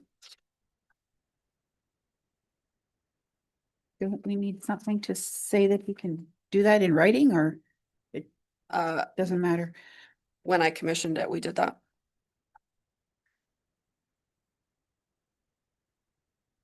Councillor Campoff. Obviously, that's a little confusing because it's our property, right? But I mean, it's only for this easement, so it's that, yeah, assuming that's the proper way to do it. Okay, we have a resolution that's been moved and seconded without a comment to Committee of Adjustment. Are there any comments to Committee of Adjustment in regards to this application? As no concerns, no whatever you wish to tell Committee of Adjustment, yes. Sorry, just one further question. So the other option would be for the allowance of Mr. Jansen's to access the property from the Pine View Road unopened road allowance? Well, unopened road allowance does not garner access. Right. Legally. Yeah. And MTO has already denied entrance at Pine View. Mhm. They did that previous years. That they would not allow that use of that It's entrance. private property. There's space for the director of operations, who is the discretionary person to review driveways. The easement is not part of the entrance. It's just an additional entrance further into the property. So what was purchased then was all landlocked land, in other words? It's got frontage on Hearthstone. Yes, there is a frontage, Oh. just not a driveway there. There's not a driveway. Okay. That's right. Any further questions? Okay, so we do have it. Can anybody give me a comment, like no concerns?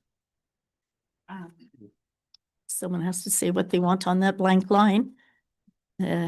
If you have no concerns, and then we can vote on it. Well, I know. Someone has to say I'm something. so confused on this whole issue. It's a driveway crossing is all they're asking for an easement.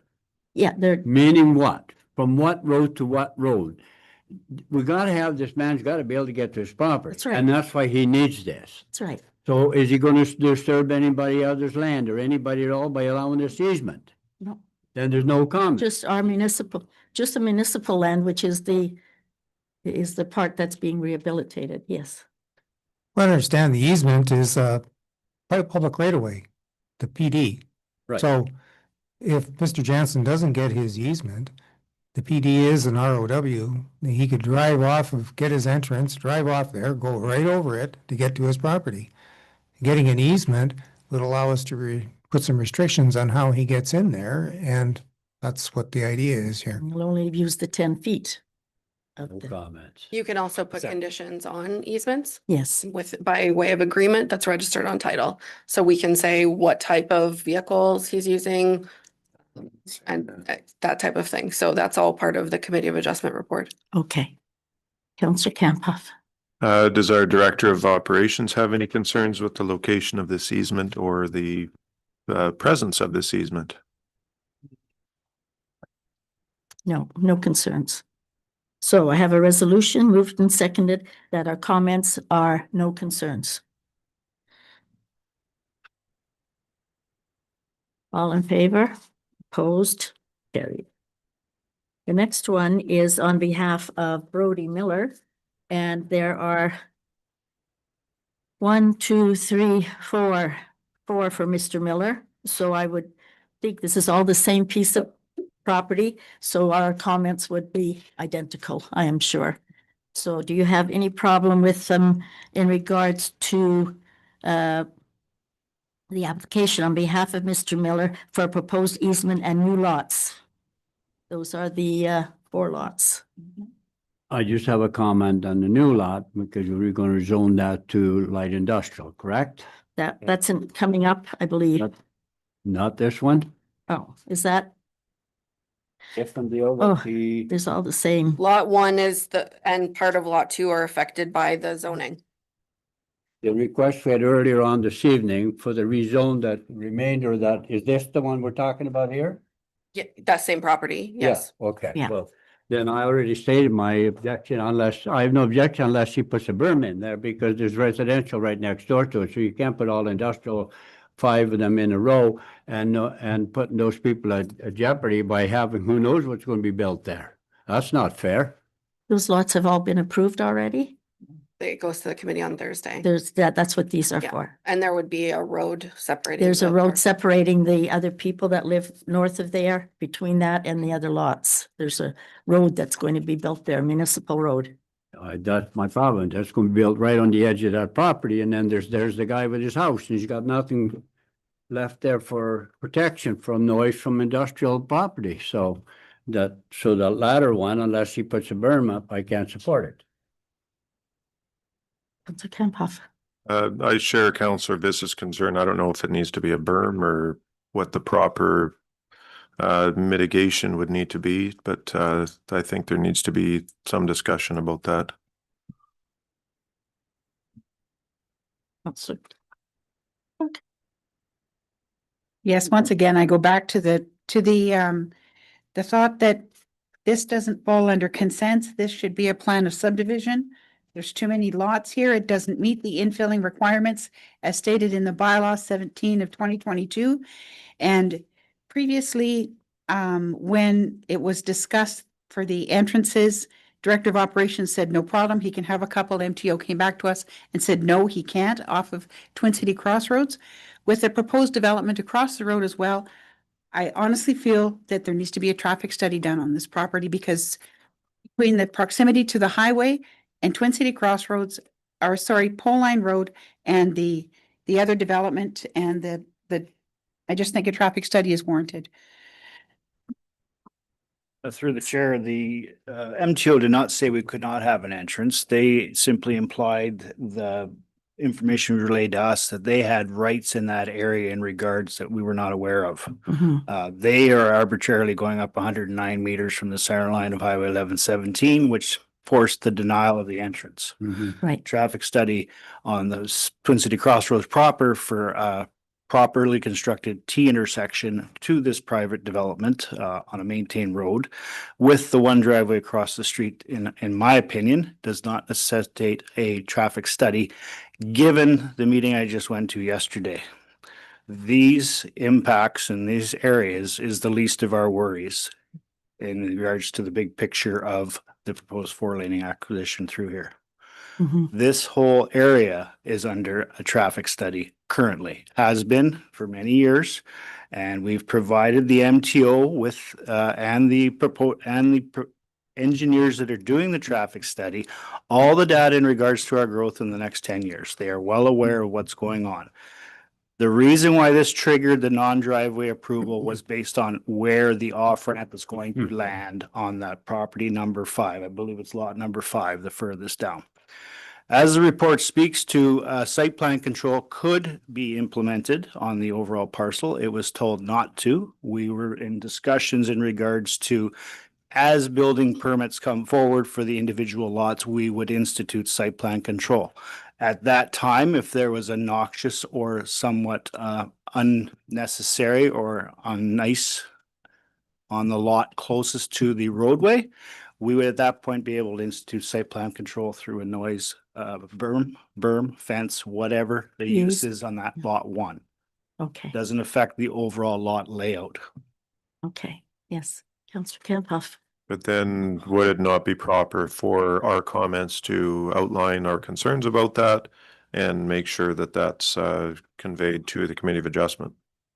Through the chair, if lot 1 is shown as separate lots, if that is the closest one, I believe lot 1 currently has a residential house on. So we would put that, in my opinion, we could put that on lot 1 for comments only. That based on the future use, when the building permit comes forward, site plan control could be done by administration. The zoning bylaw also requires a 15-meter buffer between industrial and residential. So with a 20-meter road, and then we can, they can put up trees or it's natural vegetation, it says, as a buffer. Okay. So which is lot 1? The house. Flooding the road. The new one. That's the new one. Okay, that's the very top one, Very top one. Yeah. because they're all different applications, 2, 3, 4, and 5. So 2 is lot 1. Okay, so this one, we have, our concern would be a buffer. Yes. Noise control, maybe? What would you call it? Through the chair, I would just simply say site plan control to be negotiated based on future use. Something like that. Okay, then that would Some include kind us requesting the buffer. Yeah. Okay, No. so site control, and that is on application 1B0226. It's been moved and seconded. All in favor? Opposed? Carried. Now for application 03, 04, 05, which are all the same lots further away from the residential. Is there no concerns? No concerns. Lucy? Yes. Could someone explain to me why this is considered infilling? Anything in the official plan is at council's discretion. When council had the deputation by the property owner, and council was in support of a municipal road going through. That negates the requirement of no new roads for infilling purposes. This is 5 new lots. It's using the entirety of the property. There is no land left for development, which is the whole purpose of infilling. Okay. It's just that infilling is in rural settlement areas and this is outside that area. Right, That's my per the concern. official plan, so it's council discretion whether they are okay with it or not. Councillor Campoff? Can you remind council, those questions for the planner, how close are we to the rural settlement area with this, development? We abut it, it's directly, across the 1117. Okay. Thank you. Okay. Again, so now we have the remaining 3 applications with no concern. They've been moved and seconded. So I will put them through all as one. Oh, I'm sorry, Councillor Campoff. So I would like to see, I mean, on the one, like all 5 of them, I think we should, It's 4. or well, all 4 in total or whatever, because we did the one already. Yeah. But I would like to see that we have the same comment as far as the site plan control, because I mean, it depends what goes there. It doesn't negate the fact that there could be a concern with what ends up on that lot to the residents that are next door. So, It is abutting light industrial behind those lots. okay. But I mean, something could go on lot 2 that could impact the residents because these aren't that large of lots. So is that restrictive to say that we have the option of getting site plan control? No, site plan control is not very restrictive per the province anymore, so. No, so I mean, would it not be sensible Okay. to have that as our comment? That's my opinion. Okay, so we would put that comment on all the 3 remaining applications. We've already got it on the first one. So there's 4 applications here for committee of adjustment. Yeah. Where's the other one? Further, We did the ones. yeah. This is for, yeah, that's a good one. Well, I'd like to offer an amendment. If we have one, we're not gonna have 4 with site plan control and 1 without, like, that's silly. Make an amendment, that's all. We, to explain, you don't, so infilling was for the 5 lots. He Yes. applied for the 4, which leaves a retained. You don't technically have a retained when you're doing infilling, but we didn't make him do the 2nd application or the 5th application. But the retained can have the same restriction on it. It's still consent. Right. Yeah. Okay, yes. And obviously recognizing these are just comments to the committee of adjustment. I mean, that I just want to make sure that we're clear to them with our intent, not that we're confusing to them, because I'm sure all this stuff is confusing enough to everybody. We don't need to add to the confusion. Mhm. And just to clarify, all 5 of these applications have site plan control based on use as a comment. As a comment, okay. Site control dependent on the use. Okay, so I'm going to call the vote. They've all been moved and seconded. All in favor? Oh, did you want one more? One more, can we add to the comment that the reason for our suggestion of site plan control is because we're concerned about the proximity to current residential? Yeah. That's Right, right. because otherwise, what is it? Yeah. Like, that's the intent of this council to make that comment. We should have it in there. Okay, that will be on each one of them. Yeah. Again, Yeah. motion's been moved and seconded, and I have the movers and seconders, which are on this side, agree with that change. Mhm. Okay, so we will now have a vote on all of the remaining ones here for site control. All in favor? Opposed? Carried. Then we have an application, 1B0626, on behalf of the Roman Catholic Bishop of Thunder Bay, and this is in regards to the property that the church sits on in Quebec Village. Was there any comment? It's just a small lot addition to their lot. Any Councillor Peacock? Thank you once again. With regard to number 9 on this application, the area to be retained does not meet the requirements of the zoning bylaw from what I understand, correct me if I'm wrong, zoning bylaw indicates that it requires 98.43 meters and this for frontage. And this application says 97.66. That will be determined at the time of a survey, but all of these lots, every lot in Kekabeka is non-conforming. And also, once again, no indication of well or septic field, anything on the map, so. And will there be an issue with regard to parking? I was up there on Sunday and I understand people were dodging puddles and things like that, but there's lots of people at that church that day, so. And what happens with the zoning? Because that lot addition at the present time is institutional? Mhm. How does it change to become residential? It does not. It doesn't? Nope. Councillor Campoff? So just to clarify, Councillor Peacock's concern, you're concerned, but we're actually making the small lot larger, correct? Yep.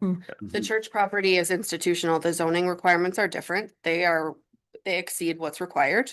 And the property that's getting land, we are actually reducing the inconformity. Making it better. So it's making it better. So do we have any concerns? No concerns? The resolution's been moved and seconded with the comment of no concerns. Any further discussion? All in favor? Opposed? Carried. Then we have an application on behalf of John Simprol at the King George's Park, and that is also for a lot addition. And I ask what is council's comments on this lot addition. I think it's a necessity in this case. Yes, Well, Mayor Lucia, I think there's no comments here because it's a utility easement, so you gotta allow that, otherwise you can't get any utilities to those lots, so there's no comments as far as I'm concerned. I just want to give council a heads up because this is within a plan of subdivision. A deeming bylaw will come to council. It's going to be a condition of this lot addition. We need a deeming bylaw to remove that property line and put a new one in. Okay. Yep. That will be coming at a future date. Okay. So no comments, no concerns? Okay, it's been moved and seconded in regards to application 1B0726 that council has no concerns. All in favor? Opposed? Carried. Now we have two applications for Keith McNally. I believe the other at the same location for two new lots, one for each lot. Any concerns or problems with this application request? No. I think comment was made last time that it's not farmable, so. Having said that, I stood to be corrected. You can make anything work if you want. Yes. It is not first choice land. Okay, so we have both applications. They have a motion moved and seconded that there are no concerns in the comment. Any further discussion? All in favor? Opposed? Carried. We now have bylaw amendment ZBLA 03-2026, and that's to rezone a portion of land along Twin City Crossroads to a Same.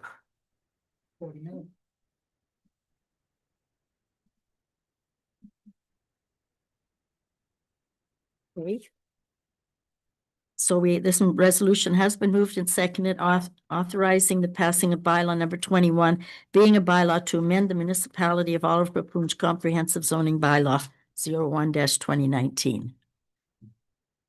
Is there any questions on this bylaw? The resolution's been moved and seconded. Yes, Councillor Campoff. Are we done now with this piece of property? Ideally. Nothing left. Okay. Okay. Alrighty, any further questions? All in favor? Opposed? Carried. We now have a resolution moved and seconded authorizing the passing of bylaw number 22, being a bylaw to amend the Oliver Papoonch comprehensive zoning bylaw 01-2019. Looks awfully much like the same one. Any further discussion? Counselor, yes? Yes, I expressed that I had concern with it or more clarification, and I picked up that from the report I received in here. And it states in here regarding waste and noise and smell, and that's my point, that's some of it here. First of all, it doesn't tell me what size of the abattoir, how many animals will be dealt with. And if you take a look at, if anyone that's in agriculture understands, you take about 1,000-pound cow, you'll have between 400 and 500 pounds of waste product. The question is, what we're going to do with this waste product? Is it going to be hold the ground or is it going to be composted? That's the question you need to know. You have to have, do you drain your blood of all the animals? It's got to be in a container somewhere. What are you going to do when the container is full? Are you putting that out to a lagoon or whatever? I don't have an answer to that question. I'm concerned to that. And did anybody drill a well, see what kind of water is in there? Is there sufficient water enough in that? And so those are the things that, you know, that really bother me. So, and anyway, when it states also in here, it states it's complementary to neighborhood. Well, I'm really not so sure about that. If you look at it, as far as the crow flies, it's between a half to a third of a kilometer to downtown Morello. Let alone the people that just live across the street, which is 05 kilometers, it states in the report, which you realize that's only 1,640 feet. That's how close you want me to that.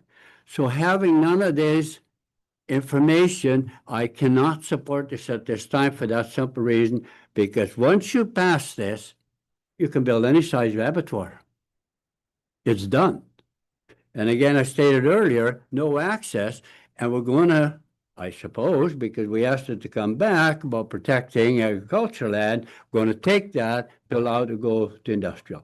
So there's my problems. Any further comments or Counselor Peacock? I agree with Counselor Viss. I feel that this application is too premature. We have no idea what is planned there, and the application did indicate that they were going to have a greenhouse and an aerodigester, if I've got that word correctly.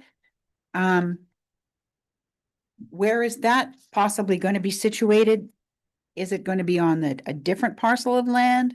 And with no access and driveway in nothing until the property is consolidated or whatever they're going to do there. I feel this is all premature, and I would like a comment from the railway to ensure that the planner indicated that it's only for residential property as far as development for next to a railway, but the gentleman that was here also had a concern with regard to the railway, so I would like to see that in writing from them. Thank you. As well as MOE, ag food, water. There's a whole list of things. Thank you. Counselor Calvert? Yes, same as the previous two counselors, and all the people that here were in opposition to it, and I don't believe it's a good fit actually for the area as it stands right now. What's proposed, we don't know what's proposed, so I'd be against this as it stands right now. So the request of the council is perhaps to have more details in regards to what is going to happen there. And these environmental questions you've asked about, you have an answer to those? Get an answer to those? Oh, if somebody would take all the time and go through all the trouble of bringing all that information, but you've heard from all the people out here, the main concern is where the flow of the water is. And if it's all got to go right through the village, I don't know how you're ever going to pass something like that. I don't think any around the table would pass something like that to wish that on anybody else. That is a real detrimental to that. My issues are smell and all so on, because people live there and the wind comes different directions, and you can imagine when there's a pile. Besides that, the wild animals, if you have a compost pile, be prepared. So up to people, but right now it's the way it stays, definitely for me, no. Counselor Kempoff? So share other counselors' concerns, but I will note a lot of that other stuff would be regulated. Mhm. So I don't think that's a big concern, but I share Counselor Vissa's concern that the way it would be written, correct me if I'm wrong, there would be no limit on the scale of this potential facility. So, I mean, it could basically cover as much of the lot as legally could be covered, which would be a pretty big. Well, I mean, the zoning itself restricts, there's a percentage of. Oh, I realize that, but that's still, I mean, I recognize that's not reality, but we shouldn't be making, you know, we need a little bit more information. That's my take on it. Okay, so I'm not going to just defer it until we get further information or answers to the questions that have come forward at this meeting. Yeah, Yeah, okay. Sure. And that's all right with the council? Yeah. All righty, that will be deferred until we get further information. Okay, the next one, Fire Department Organization Restructuring Proposal. Okay, I'll receive that information here. We have a resolution from administration, and it has been moved and seconded that the recommendation is to go with option 2 in regards to the restructuring proposal. So we'll now open it for discussion.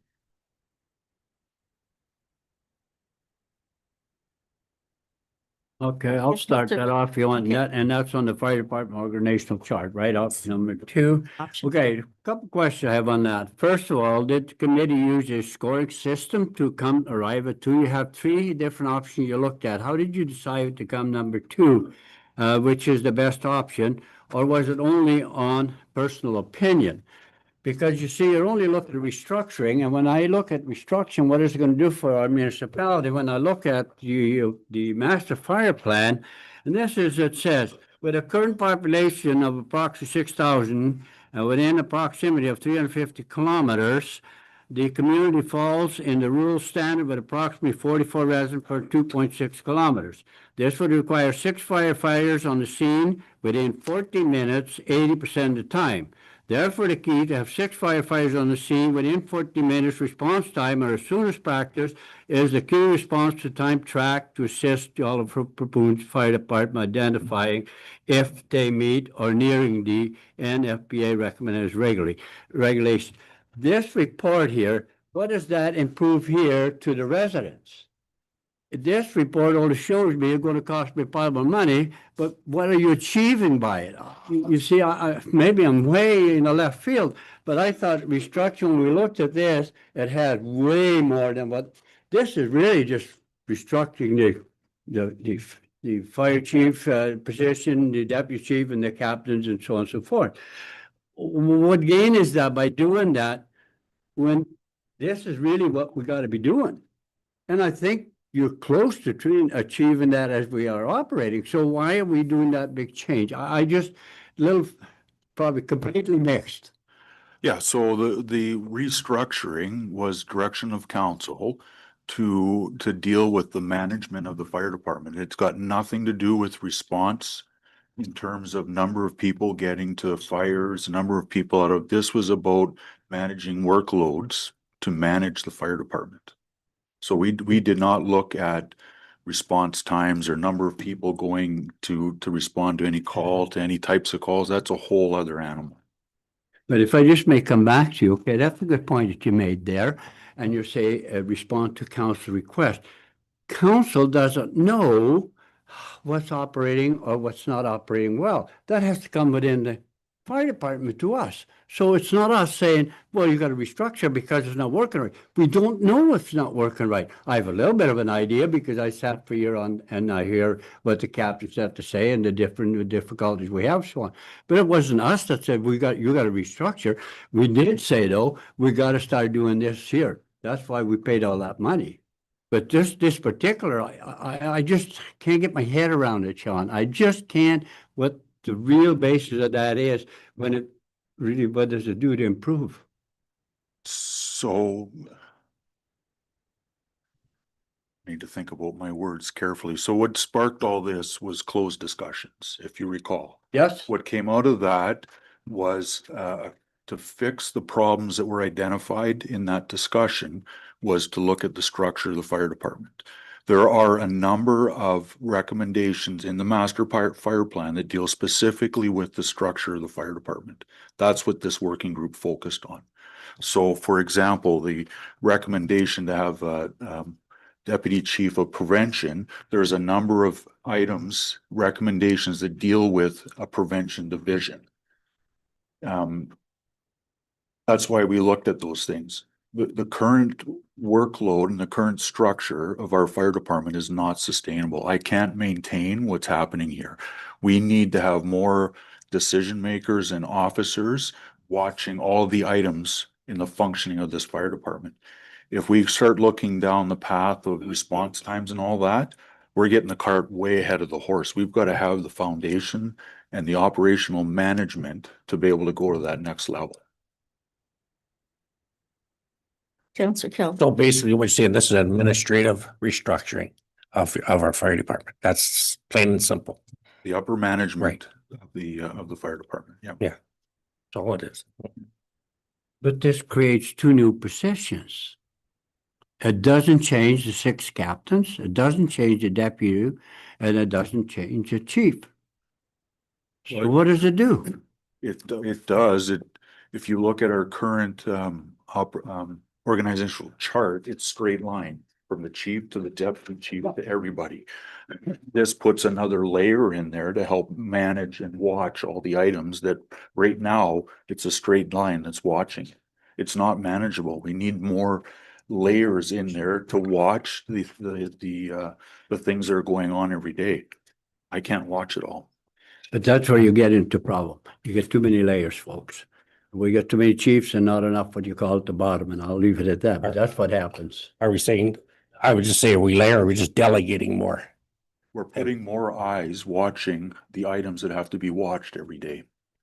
It's noted in their job descriptions here. Oh, I read Yeah. through that, yeah. My point then is, if that's the case, because I see that, I make the statements that you get overload on your work. Maybe all we need to do is have a full-time fire chief. Well, I guess you need to define what a full-time fire chief is, because in my opinion, I'm a full-time fire chief. The difference is my pay structure. I put in more than full-time fire chief hours. I just don't collect the wage of a full-time. So when we say put a full-time fire chief in, that's got to be defined as to what the difference is to what I'm doing right now. I'm a full-time fire chief. I just don't get the wage of a full-time fire chief. And why would you take that position? Well, I'll be honest. Dumb question. I'll answer that question because I love the department and I feel that I can put something into it. I'm not the normal person. You're not going to find somebody to do what I do. I do it for different reasons. My pay is up top. It's not money. It also indicates in the job descriptions here of the different certification required by every prevention or about every position. So in your discussion with us previously, you have indicated that a lot of this training has already happened. Yeah, this level of certification is basically what's required for firefighters who are enabling bylaw in that. There are some changes, for example, the upper management to go on officer level 2, but essentially the certification, what's in place now. Just make one more comment, if I may. I wish this would have come to an in-camera session because there is issues here that we need to address council and the fire chief. And I can't bring them up. You said it was an in-camera session, so I have to leave it at that.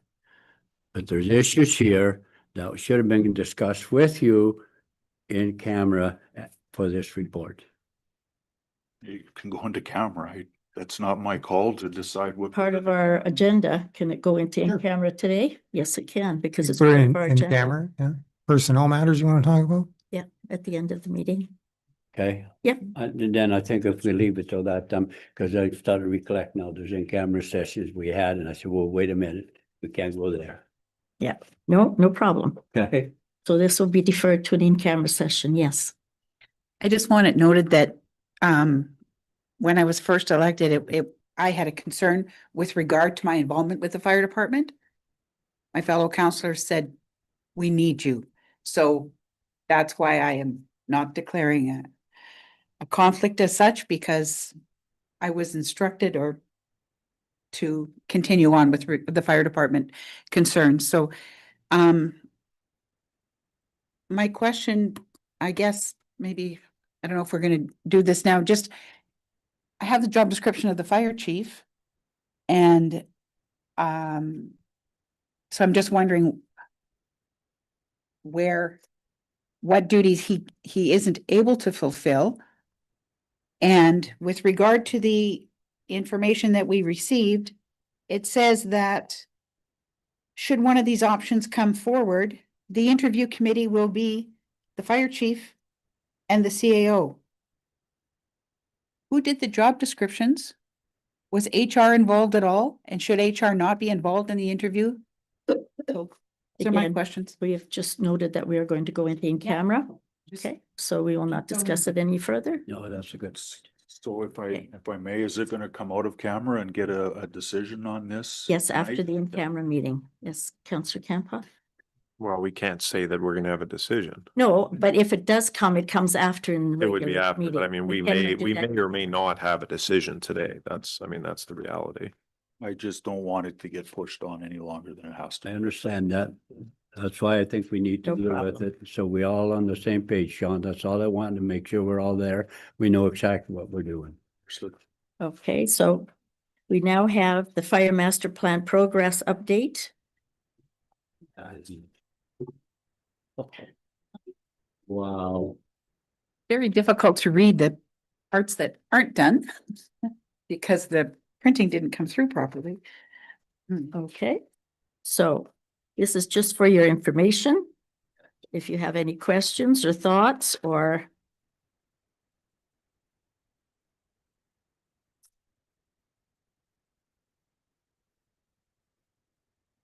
sorry. I look at Councillor- this, you got a lot of work ahead of you.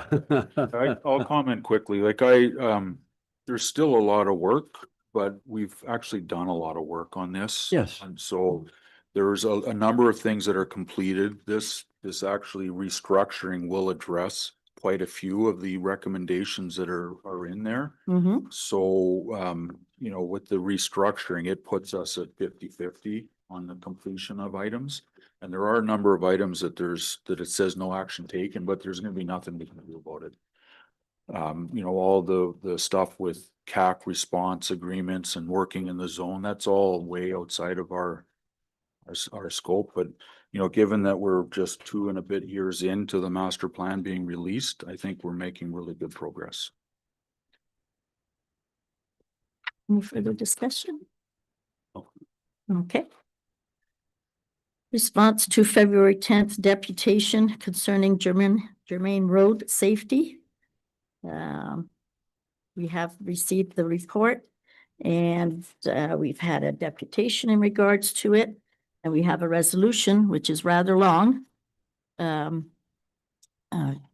it does indicate that, pardon? Yes, it does indicate that with respect to report 2026.38, the municipality shall contact the MTO and undertake the following actions would be approved. 1, obtain answers to questions posed by Jessica Westbreck in MTO's letter dated November 21st, 24-25 concerning some other easements to back lots and a second entrance. To ask what MTO's decision will be on the highway entrance used by the traffic accessing PIN areas 0671, 0697, and 0695, and lot 12, 13, and 14. To explain to MTO that council has ongoing concern regarding Hawkos property traffic accessing through Germain, and to broach with MTO the possibilities of alternative access solutions, Pine View to 1117 or moved Highway 588 entrance. And the next one is to inform MTO that the traffic brief by TBT Engineering dated December 21 did not include this traffic and request a full comprehensive traffic study to be conducted for the safety of Germain Road and its dangerous intersection with Highway 588, that the study include all current traffic from all companies using Hawkwell's properties in pin 0695, 0697, 0671, and backlots 12, 13, and 14, and that all resulting engineer recommended safety mitigations and road design changes be implemented before any traffic shift occurs. It has been moved in second so that it can be open for discussion. Councillor Viss. Sure, I'll start off with, anyway, if you go to page 170 inside, dealing with MTO and entrance matters, business property owners, straightforward. That's their decision here. And then if you go to the next page, MTO told the owner, Mr. Hawk, they had to move his entrance and Mr. Hawk refused. Okay, so that's MTO and whoever the new owner is now. Get that straightened out. What are we fighting in between there and where we're gonna go with that? In my opinion, when I read this through here, so anyway, Mr. Charstuck agreed he will not cross the gravel pit, so he seems to be like a gentleman that's willing to work with us and let MTO deal with, they have way more clout than we have, and Mr. Hawk was in west, so I don't know if you're gonna get anywhere, but anyway, I don't think we need to send. Doesn't own the property No, anymore. I don't think so. Not reading all this material. Any further comments, Councillor Kempa? So question, I'm not sure who might or might not be able to answer it, but what's the actual reality of, I mean, MTO has said a lot of things. They've not acted on any of them for many, many years. These are existing entrances. Is it really reality that they would go in there and make big changes to these entrances without getting legal action from the landowner against them? I don't know. I don't know if administration has comment on that, but I would be surprised myself that MTO would open a can of worms like that. Yeah. And we do not tell the MTO to do anything. They are our boss. They tell us what we can and can't do. So, yes. We met with Mr. Chaschuk. He intends to use those entrances. He thinks that they're valid entrances, regardless of whether there's entrance permits. They've been used for decades. And if you look at his letter on page 191, that's what he says there in the fourth paragraph. I also intend to continue using the established entrances, Highway 588, 1117, which have been in continuous use for several decades. These access points are essential to the ongoing operation of the properties and will remain unchanged. That's what he's going to do. Yeah. And if MTO wants to fight with him, well, we'll see where it goes, but I don't They're not going to get anywhere. think they're going to get anywhere, no. Councillor Peacock?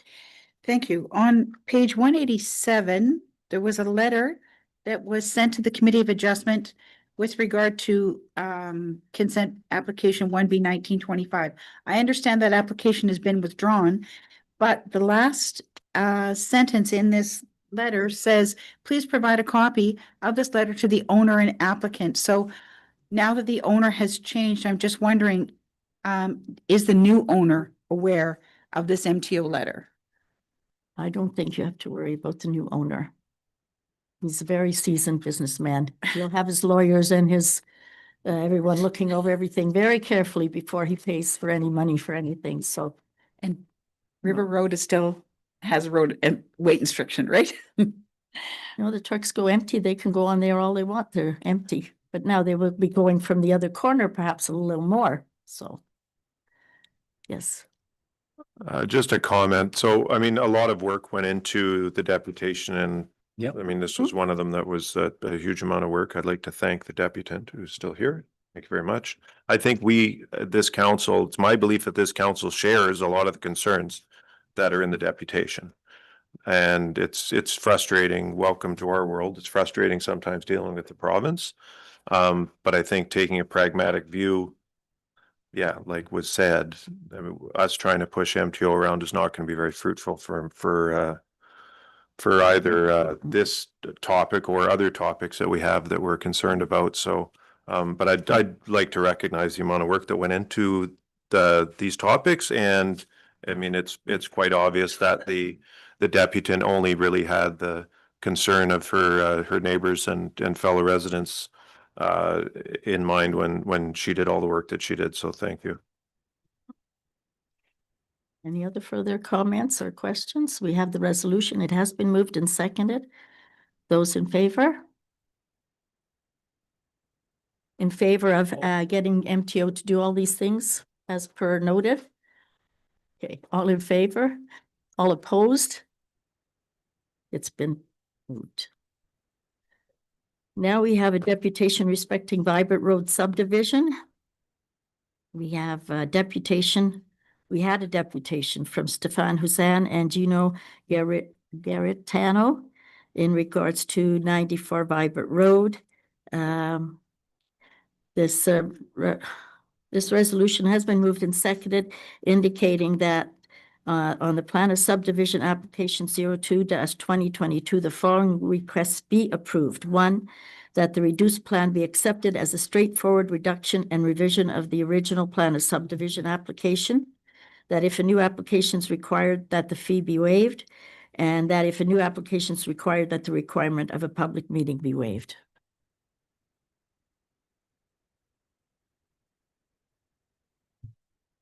Yes, Is this not like a new application then, if he's changed it that drastically? is it? Yeah. Pretty straightforward. So this I'm sorry, Counselor. I think correct me if I'm wrong, but the intent of having application fees for things like for development applications is because it's supposed to reflect the amount of work that goes into it. And like was indicated in the report, a lot of extra work's already gone into this application. And I mean, doing more work for free is probably not a good business case, especially since we just had to raise rates because they were too low already. So yeah, I'm not in favor of this. And again, the public meeting is because the application has changed and the public are allowed to comment on that change. So, yes. And one further comment is that, previously the application or the applicant had paid the Lakewood Rural Planning Board. Well, this is a new ballgame now, right? So it should come to us, not the planning board. Okay, so we have, this has been moved and seconded, so it can be discussed. All those in favor of these items? Those opposed? It has been moved. We have reports from committees of adjustment, the Lakewood Regional Conservation Authority, and the District of Thunder Bay Social Services Administration Board. And as commented earlier by the council, we're very happy to hear that Lakewood Regional Conservation Authority will not be partnered with the Southern Ontario Conservation Authority. Best news. Yes, very well. We now have bylaws. It's the zoning bylaw amendment in regards to the Miller property. It's open for discussion. It has been moved and seconded. All in favor? Yeah. I'm just waiting. Yeah, hands. Yes. Opposed? Carried. Then we have a zoning bylaw amendment, ZBLA 04-2026, which is in regards to the abattoir. We will defer this bylaw as we're waiting for more information.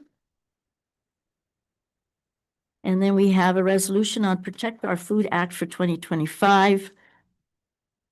We are urging the provincial government to support this request in regards to farmland, and that every measure to protect our farmland, to aggressively prevent further losses, and to ensure the future of agriculture in Ontario for future generations.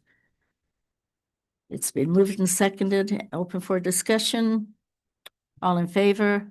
Opposed? Carried. Okay.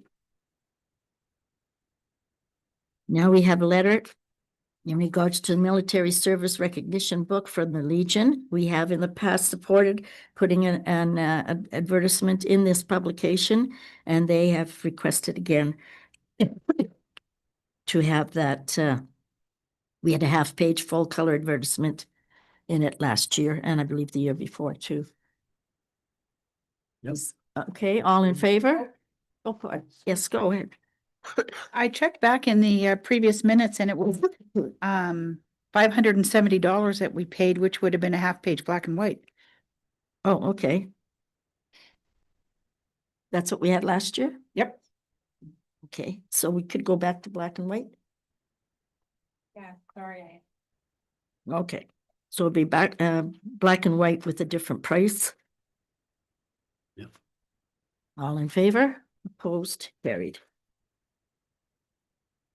And then we have petitions and communications, for information only. The reduced rate distribution of library resources, municipal support for the school bus safety and stop arm camera systems, provincial bail notification program with the OPP and support harm paid small northern new residential property tax class, the City of Thunder Bay 311 notification, the top aggregate producing municipalities of Ontario, and North Superior Workforce Planning. Talk too much. Is any you would like to comment or talk about? Yes, please. Could we maybe check with the library just to see how many interlibrary loans we, our patrons use? I think it was well used that, this is with regard to page, 222 from the Township of Perry. Just wondering if we could check with the library and perhaps bring that back, Okay, if my fellow counselors agree. Yes, fine. And it would be interesting to know, I see that the City of Thunder Bay is going to a 311 service for information. Wonder if you're actually going to get someone that answers, or is it going to be an AI person that answers those questions? Just. And the last one, how will this affect us or our residents with regard to the newsletter from the Minister of Agriculture, interpretation of the Imported Minerals and the Aggregate Resources Act?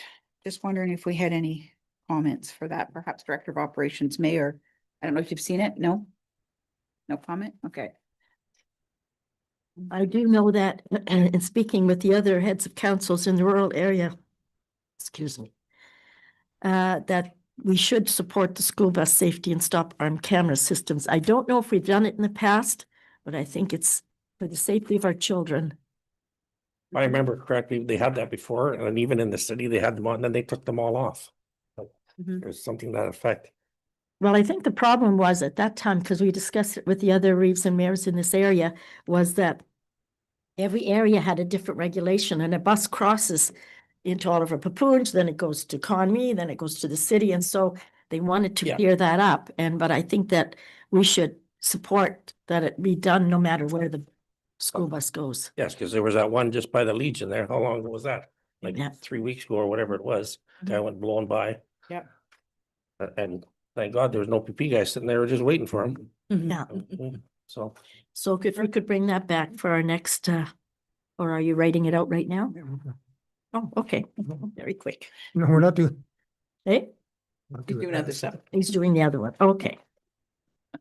We will now go into new business. I'll go with Counselor Calvert. yeah, I've mentioned the LRCA is now will be known as the West Ontario Regional Conservation Authority. That's good. I just wonder how our director of operations, how the Roslyn water system is. Are we making progress? Through the chair, we're getting very close. I should have a report, the next council meeting. Oh, perfect. Very good, thank you. Yes, Counselor Biss. I'm good. Good. Counselor Campoff. Counselor Peacock.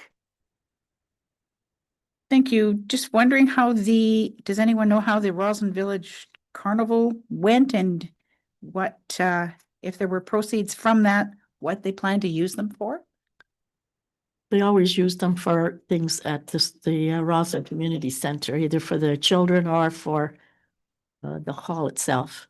So will that come to us then for approval, or Oh, they we just don't- do their own thing? We don't, I believe they will speak to our Director of Operations, but they don't, unless they're going to tear a wall out of the building, they don't need our approval to put playground equipment or whatever there. That would all be done with through the Director of Operations. And they're not a municipal board, so they don't No. have to ask us. Mayor Lucy? Mhm. I think though we got a information package from the people that ran it and said that this is how successful was and they bought a snow blower and they bought all Yeah, that. they kind tell of us. stuff. They Sure. give us an update what they've done with it, so I expect they'll do the same again, and that's all. That's fine. That's very nice of But them. I do know that they also speak with our director sometimes to, Okay. Will our rinks hold out for March break? Does anybody know? No? Okay. And I read in the paper, perhaps the fire chief can add to this, or perhaps I'm stealing his thunder with regard to the fire department at Shabandawon is back up and running? It's not back up and running by any means. Oh, okay. They've got a hired a chief, but that's all it is. They're not operational. Okay. Thank you. anything new from Counselor, Director of Operations? So through the chair, I briefly alluded to it earlier. There's a 4-day meeting going on right now, MTO consultants and that in regards to the proposed 4-laning from the expressway through to Kakabeka. I sat in on the meeting for about 5 hours on Monday morning and made sure that our concerns were front and center. Surprisingly, they were well prepared and well engaged with the process. They have made some distinct changes. Of course, not hardened and fast in stone right now, but it's a portfolio that I think we're getting through to them. It was 5 or 6 MTO employees of various departments that are against going on the proposed route. They are going to spend the rest of the week doing what they call a project evaluation, which involves other criteria that may help A, usership, or B, partners to make the project better. And as the mediator said, it's not necessarily a cost. It could cost more to make people happier with less impact. So I'm 50-50 on where we're going with this project, but we have to keep our foot on the gas, so to speak, with this project. It's going to be a long portfolio to get to the end result that we're after. Okay, thank you. Anything else?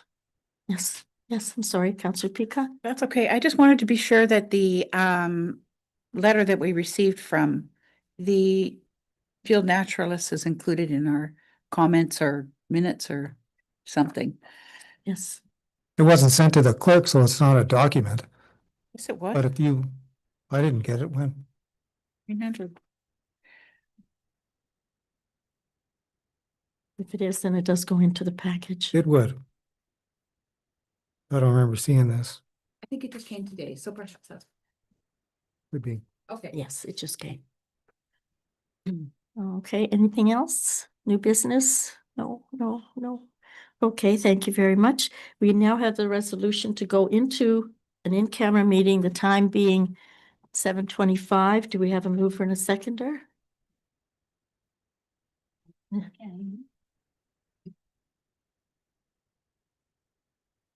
This side of the table? Mm-hmm. Since that side of the table signed all the other ones. Mhm. Okay, all in favor? Opposed? Carried. We will now take a 5-minute break and then go into in-camera.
now we bring forth to our council, again, the fire department organization restructuring proposal. We have a resolution that follows it and the recommendation to go with option 2. It has been moved and seconded. Any further discussion?